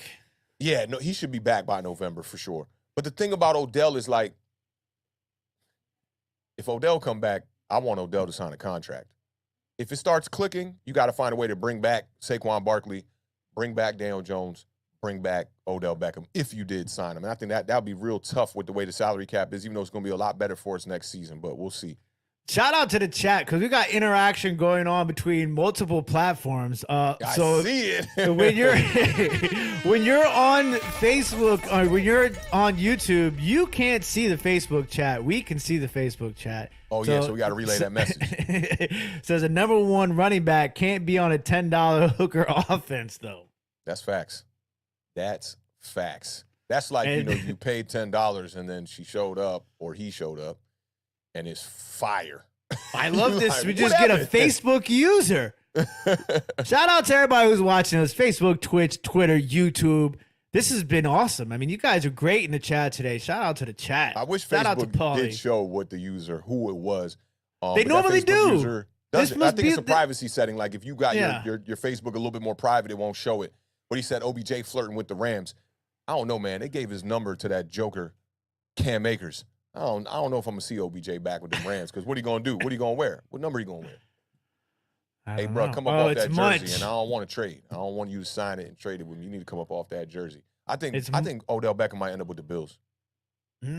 Oh, that's Munch over there on Facebook, man. Join us on YouTube, Munch. Shout out my homie Munch, man. Got a new project out there, man. Drop that link in the chat, man. We'll show it on the screen or something, Munch. We'll put it in the comment section. Definitely appreciate you pulling up, and we got to wrap up, bro. You gotta hit me up, man. Absolutely. Yeah, man. So I think we could put a button on this Giants game. This was I think it deserves a bow. 2 hours, man. You know. Oh, yeah, it's a big red shiny bow, like when you buy your girl a car, 2022 off the dealership. It's Focus those with the bow. It's those Lexus Christmas commercial bows. Nah, he sound like somebody got murdered over there. My wife just left, and my dog is upset that he is by himself. Oh, yeah. Tell him come upstairs, man. Tell him pull up. Tell little Ace pull up, man. The Giants got a victory. I'll hold it down until he get back, man. But y'all know how it is, man. This the third breakdown we did, the third recap of the day. We touched on all of the NFC East, man. Real good vibe, man, for the New York Giants. We're looking for them Washington Commanders to get back on track, man, so we could get them back in this race, man. It's been pretty ugly. Oh, I see Aces in the building one time. Shout out Ace one time, man. New York Giants got to win, big Ace. Salute, buddy. He's like, I feel better. Less barking. That, we can't have the barking for the fans in the chat one time, man. But, yeah, I'm happy with where the New York Giants stand, man. I hope your Washington Commanders could get back, man. It's been tough. And we got to talk about the injuries. We talked about the injuries with the Commanders, man. Jahan Dotson's looking like he's going to be out for a couple of games.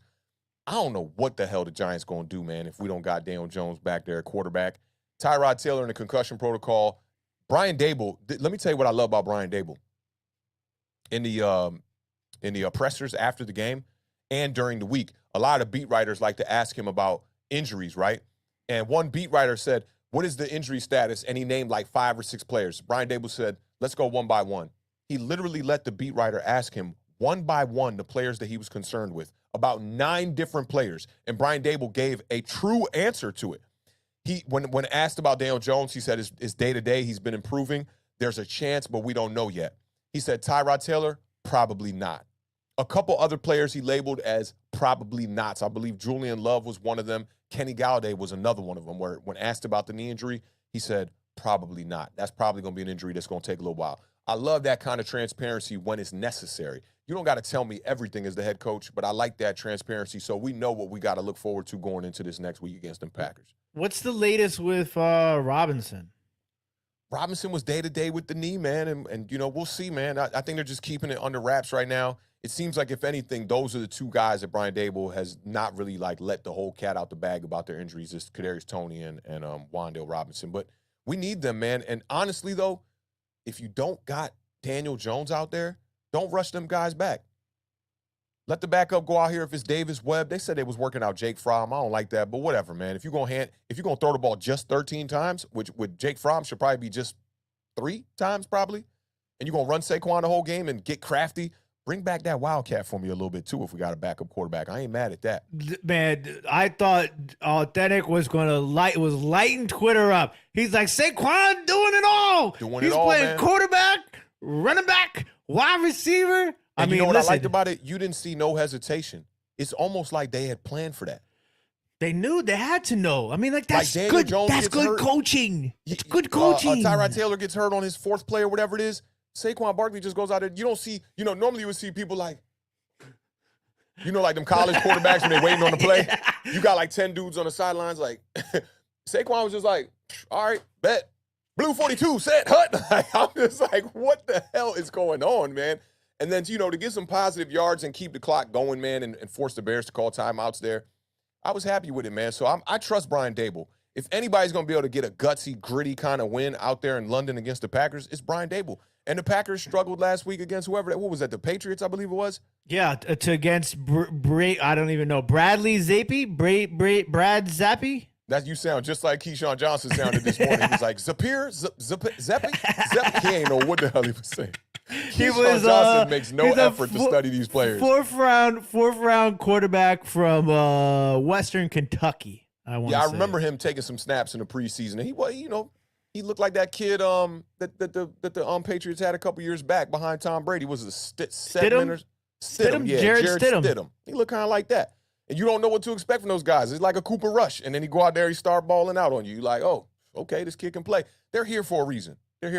Bottom line, backup quarterback or not, they're here for a reason. But I'm worried, man, that our Thursday preview show is going to be extremely interesting because, like, if we got to go into that game with Davis Webb, I ain't going to have a lot to say for y'all on Thursday.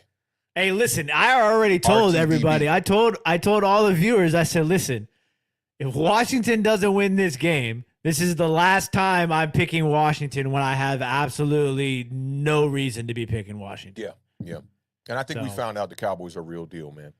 Being able to do that with a backup quarterback, you found out that and when I say real deal, I don't mean like Philly. Super Bowl. Yeah, I just mean like they're a team that you can't overlook. You can't just go into that joint like, oh, they got a joker at backup. We about to walk all over them. No, sir.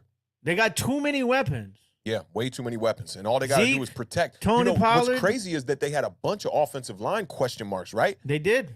And quieted. Philadelphia, too. Philadelphia was missing one of their offensive linemen in that game. And what they do, they turn around and they ran the ball for 50 times for 200 and something plus yards. Which with Philly, it's I didn't expect it as much as how I did with Dallas because Dallas was dealing with big injuries, man. They had a bunch of youth up there on the line. They lost a lot of people last year. They lost Lyle Collins to, I believe he went to Cincinnati. Like, dog, they just don't have the depth and the pieces. And now it's like nobody mentioned that offensive line now because their coaching staff said, okay, we don't got no line. We're going to throw the ball quick. Washington goes, we don't have no line. Hey, Carson, drop back 7 steps, see what you can do. That ain't it, bro. That's the difference right there. Yeah. That's it. It's That's coaching, the difference. man. And people remember when Mike McCarthy was out there on the market, that was when the Giants hired Joe Judge. And I believe, is that the same year Ron Rivera got hired, or was it Ron Rivera a year before that? I think this is year 3 of Rivera. Year 3. So, yeah. So 2019 is when he came in? I think, yeah. So he did 2020, 2021, and now he's doing 2022. Yeah. We hired Joe Judge in 2020. Yep. So Mike McCarthy went to Dallas in is this Mike McCarthy's 3rd year or 2nd year?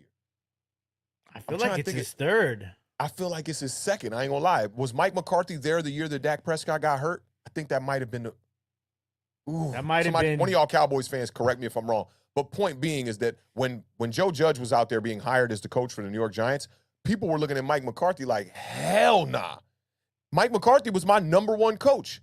And Dwight just confirmed that. Shout out to Dwight. He said it was the same year. So this is their 3rd year. For me, I'm like, Mike McCarthy got a proven track record. He went over there when they had an aging Brett Favre, made the move to Aaron Rodgers, and they just started winning games and never looked back. He was in the Super Bowl after 3 seasons. We can't say he's garbage, and a lot of people going to go, oh, it was Aaron Rodgers. You can win. Anybody can win with Aaron Rodgers. I had to add the voice, right? Yeah, then he got one of the best quarterbacks, generational talent, man. Well, I mean, I could go out there and call plays for Aaron Rodgers. Nah. You gotta scheme it up. And Mike McCarthy, people was making fun of him with all his analytic talk and all that. And now look at him. This dude just won 3 straight games with a backup dude. I gotta give him his props.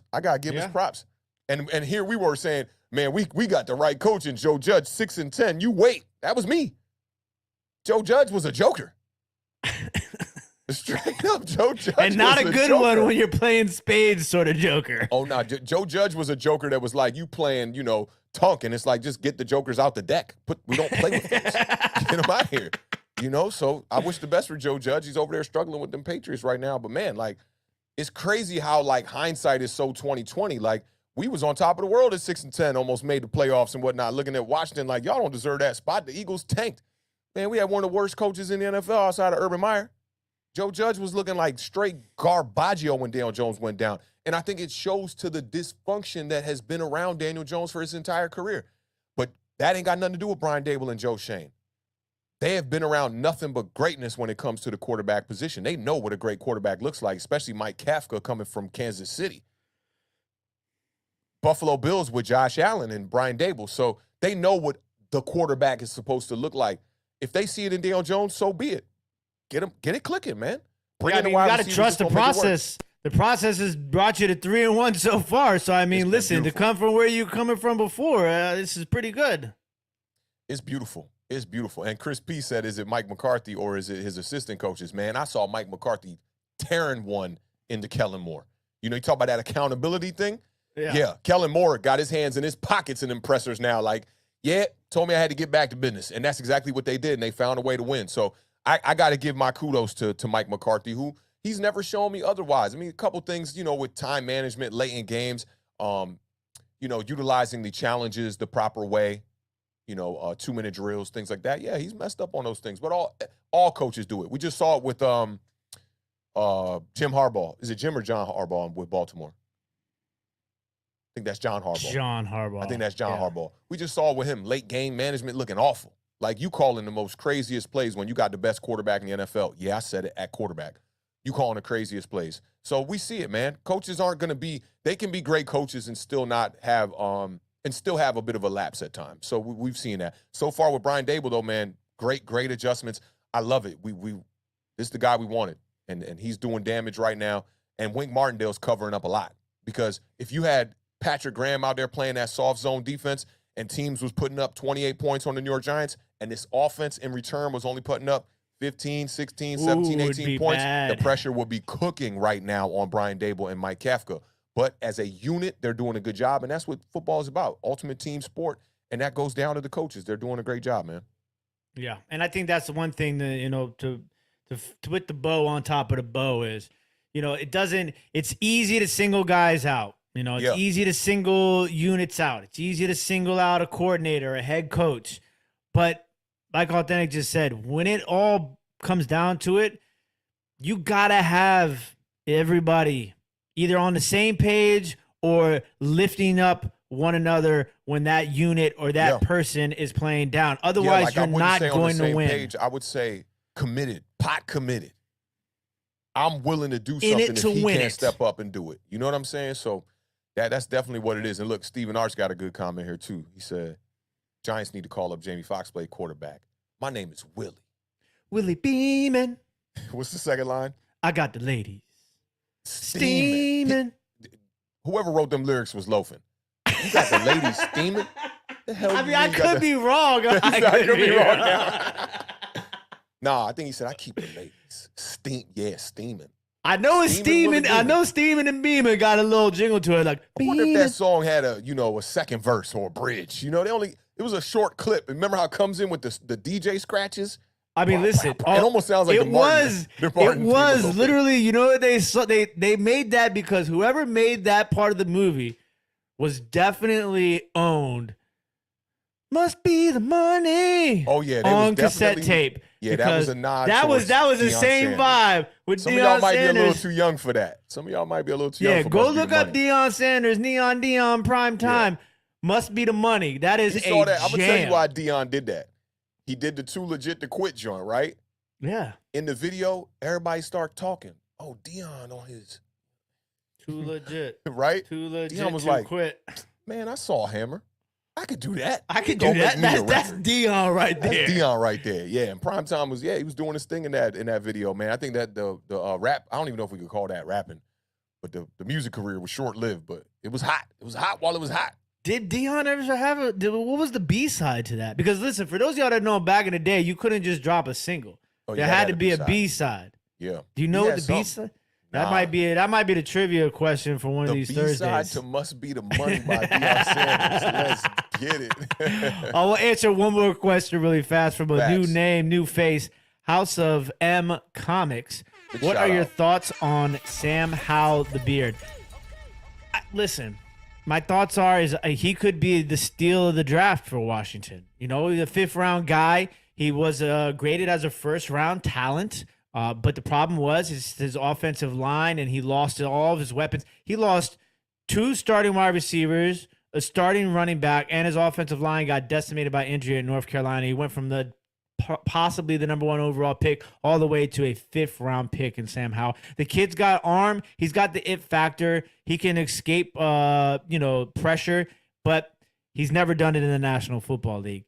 And I think it's way too early to even bring his name up. He's 3rd on the depth chart for a reason.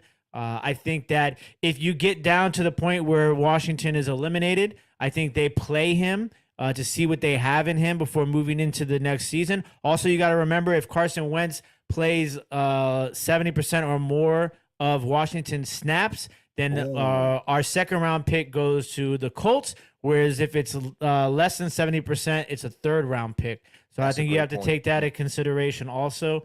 But yeah, I think Sam Howell could be a guy, but I just don't think it's his time right now at all. Shout out. That is the correct lyrics. First off, peace out to Stephen Lilly one time. It's 2:30 a.m. over there, man. We appreciate you rocking with us for this 2.5 hours over here, man. So have a good night, man. Get some good rest for work. And this one from No Mets. That's a little inappropriate for this channel, man. This channel's for children. Mr. Mets, Mr. Jets, what do we... No Mets, no Nets, no Jets. For the $1.99 super chat says correct lyrics. I keep the ladies peaches and creamin'. I take it all back, yo. That's bars. I take it all bars. Back. I take it back. It's all bars right there. Listen, we also got to give a big shout out to 84 in the building. Facts. 84 is in the building. I saw 84 earlier on William Steele and Vach Lombardi stream, man. The more and more I pop up over there on their streams, bro, like, I don't watch a lot of Cowboys content, but I love their content, bro. They got, like, they remind me of us a little bit, like, loose vibes. They got great production behind the channel. They talk about the real stuff on their channel. They're not going to give you no fluff at no position. They're going to keep it 100. I'm a big fan of them. If you're a Giants fan and you want a little bit of insight, you know, a little bit of Bill Belichick into what's going on with the Cowboys one time, go ahead and definitely go subscribe to them, man. I believe it's A to Z Cowboys is the channel. And they also have a show that they do on the Volume with Colin Cowherd's network that they do as well. Just go check them out. I'm going to try to post their links on Twitter as well, too, because William Steele showed a lot of love when I popped up and he had a little feature for me on his channel when I called in. And the whole community over there, their chat reminds me of our chat as well, too, man. Super chill. House of M Comics just asked the question about Sam Howell. He came over here from Skywalker Steele's channel. Said respect, man. And thank you for answering my question. Hey, and they make a lot of jokes about William Steele over there, too. Like, I thought he was probably like 30, maybe. Like, he looks like he could be like 25. I thought he was probably like 30 because the way he speak, his knowledge of the game, is, you know, he got an OG kind of persona to him. Man, they be making mad old jokes about him, bro. They said something like, they said that William Steele was studying tape on the Jesus crucifixion. I was like, yo, they had big jokes, man. Like, it's like a running joke over there to make old jokes about William Steele, man. But I love what they do, man. They got a great channel over there. I almost think like maybe sometime before one of our games, we got to do a collaboration with them because I think it would just be a great vibe with them. Yeah, it would. And listen, shout out to Kingsley for completing the song for us. Think you can defeat me? Dreaming. Think you can defeat me? You high. Dreaming. You think you can defeat me? Yo. So I'm oh man, I can't let the cat out of the bag about this, but y'all, I got some fantastic news this morning, okay? That has to do with a bit of the future of this channel and about a couple of films that I'm trying to work on, man.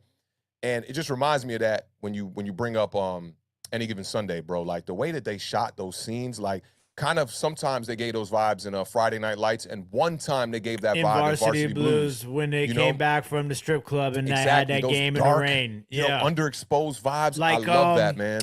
What's the joke, man? The Last Boy Scout. The Oh opening my scene God, to the Last Boy Scout. That's probably where they got it. For real, that's probably where they got it from, because that's OG early '90s vibes. But when I get off into doing some more cinematography, which the news I got today is going to be able to put me in position to be able to do that. That's the kind of stuff that inspires me.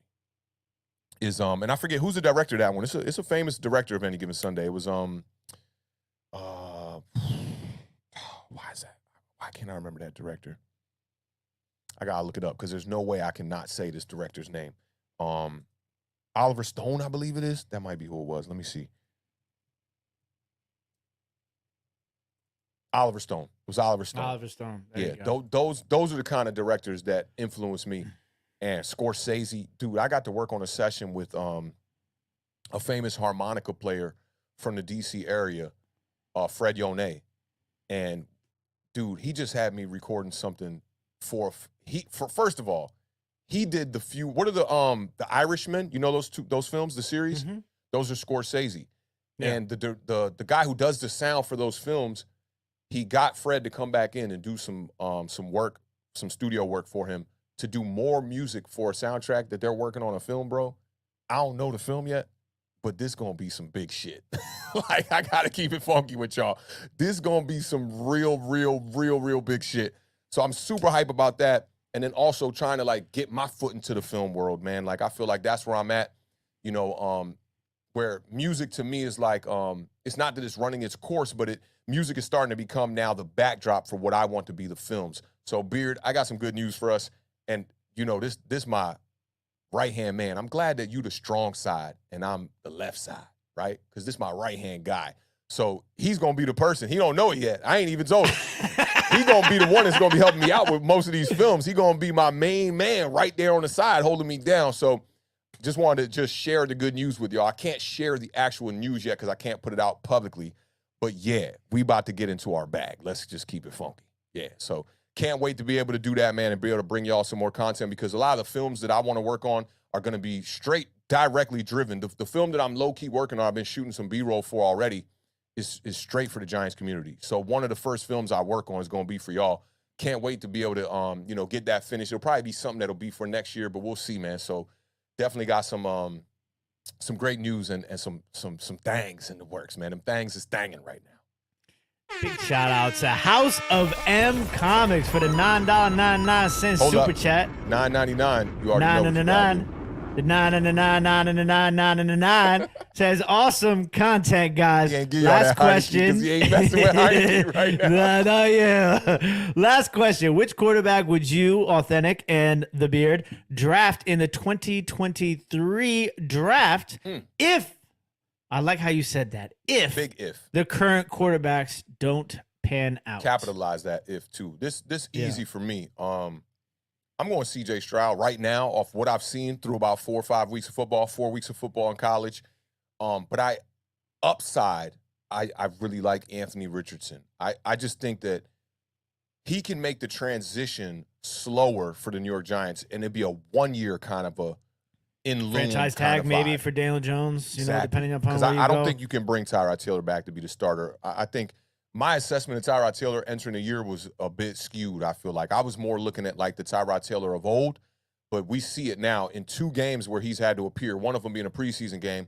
He gets hurt. The durability is a problem with him, and for me, man, the best ability is your availability, and it seems like Tyrod Taylor, if he was out there running being his number 1 asset, he's probably going to get hurt. So for me, though, yeah, it's C.J. Stroud. I'm not a big fan of the kid from Bama, Bryce Young.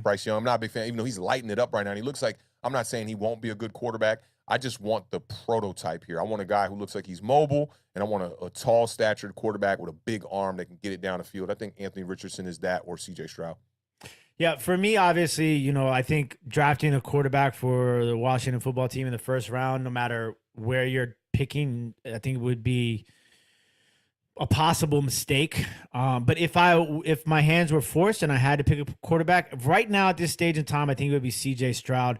To me, obviously I watch, a good amount of college football, especially Notre Dame, which is my squad. In that first game of the season, to me, when it comes to college football, you have to be careful when you look at the stats, because a lot of these larger schools, Alabama, especially SEC schools, they'll play like Alabama, A&M, Monroe, Louisiana. You know what I'm saying? So like, they set up them schedules early on to have those easy games too. It's almost like a fake preseason. And CJ Stroud and Ohio State played Notre Dame for their first game of the season. And their offense was not clicking, and that offense is supposed to be one of the best offenses in the country. And Notre Dame, which turned out to not be as very good, they played Ohio State very well in that game for most of I'd say 75% of that game. But CJ Stroud, I saw in that game him make NFL throws, okay? So I saw him make outside throws with like precision. I saw him make plays outside the pocket. He can run the ball. He's got the arm. So to me, he's probably the closest thing to NFL ready when it comes to quarterbacks in this draft. Yeah, I like that assessment. What's your thoughts on the kid, Will Levis? I know he ended up like dislocating Kentucky. his finger. Yeah, he's pretty good too. Once again, it's just he hasn't done it as long as somebody like CJ Stroud, even though year wise might be the same.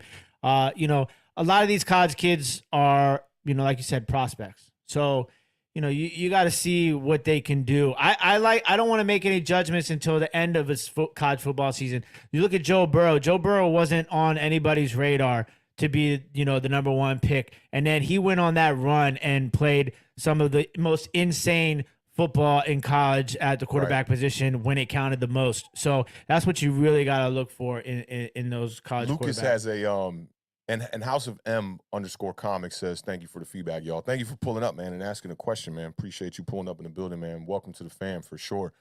Lucas has a trivia for you that's got me stumped a little bit. What was Mighty Ducks' one actual title name? Like the movie name? It wasn't just called The Mighty Ducks. It wasn't called The Mighty Ducks. It's one of my favorite movies. Was it the Minnesota Miracle? Lucas? We'll see. I wonder. It was either Minnesota or Minneapolis Miracle. Yeah, movie name, the Minnesota Mighty Ducks, the Minneapolis Miracle. Let's see. Champions. D2. That was mine. The D2 was the one. What you call it? Don't say nothing about the title. Okay, so what was Mighty Ducks' original name? Champions. Was it? I guess it was called Champions before they actually called it Mighty Ducks 1. Interesting. I didn't know that. I wonder if that was like, because Lucas ain't in the States. I wonder if that was over here too. I just remember my homie Charlie, man, in the Triple Deke, like, goals getting them, dog, and Banks. My man Banks, they tried to Nancy Kerrigan my man Banks one time. That wasn't it. Right. That wasn't the right vibes. on the wrist. Yeah, that wasn't the vibes, man. But shout out to Lucas for the trivia one time. That's what's up, man. And me and the Beard, we failed on that. That's all good. We'll get him next time. Nah, but man, we appreciate all y'all rocking with us, man. This was like a real laid back stream. The first like hour and a half, 2 hours kind of flew by. So I was just like, man, whatever. We'll go till the Beard says I got to go. Ace is causing too much trouble here in the studio one time. And we'll have to cut this one short, but definitely a good stream, man. Good Tuesday vibes, man. We appreciate all of y'all pulling up in the building, man. A bunch of Cowboys fans in here today, too. That's what's up. Appreciate y'all pulling up from William Steele's channel and, showing some love over here, man. We're definitely welcoming any team. It's just so happens the Giants Nation is always in the building, especially when we 3-1, but you know what I'm saying? Oh, man. Shout out to everybody who watched us today. Facebook, Twitch, Twitter, YouTube, the chat today. Big shout out to the chat today. The chat today was awesome. You guys were awesome. Super interactive. There was biceps. There was questions. There was comments and strategically timed analogies by people like Glock.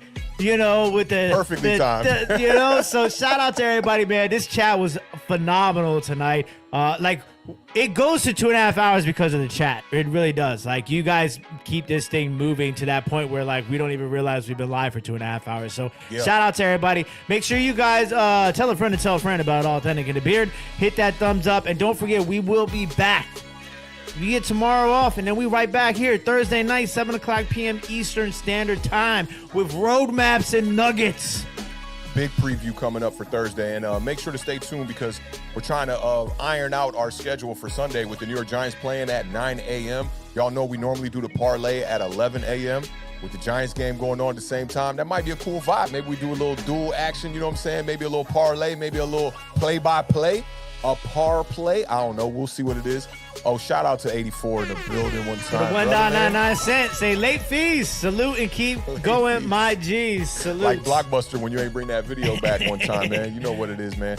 Over here at Awthentik and The Beard, man, we end every show pretty much the same way. Salute to the chat. Salute to the fam in the building one time, man. Y'all know we couldn't be doing this without y'all.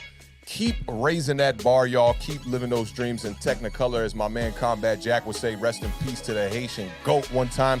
And I got another quote that I pulled. Shout out to Voch Lombardi and William Steele. They do a quote section where they get into this like Italian bag. It made me want to say another quote on our show today. This one came from the homie Vides on YouTube. He's got an awesome channel, man. It's not sports driven. It's just life driven, like pretty much like positive life content. He said, be your undeniable self so the people who don't like you can move out the way, but the people who love you will move closer. Y'all know what it is, man. We got a lot of love for y'all, man. Y'all fam over here at Awthentik and The Beard. Keep raising that bar, man. Keep living those dreams. We can continue the conversation on Twitter. I'm going to be talking big smack over there. Y'all know what it is. 3-1 for the New York Giants, man. Enjoy y'all day tomorrow. Enjoy y'all victory week if you're a New York Giants fan. Thursday, we right back at it with the previews at 7 p.m. We'll catch y'all then, man. Salute to the Beard. Awesome show, man. Appreciate all of y'all in the building, man. Be good. We'll see y'all. Peace. Peace.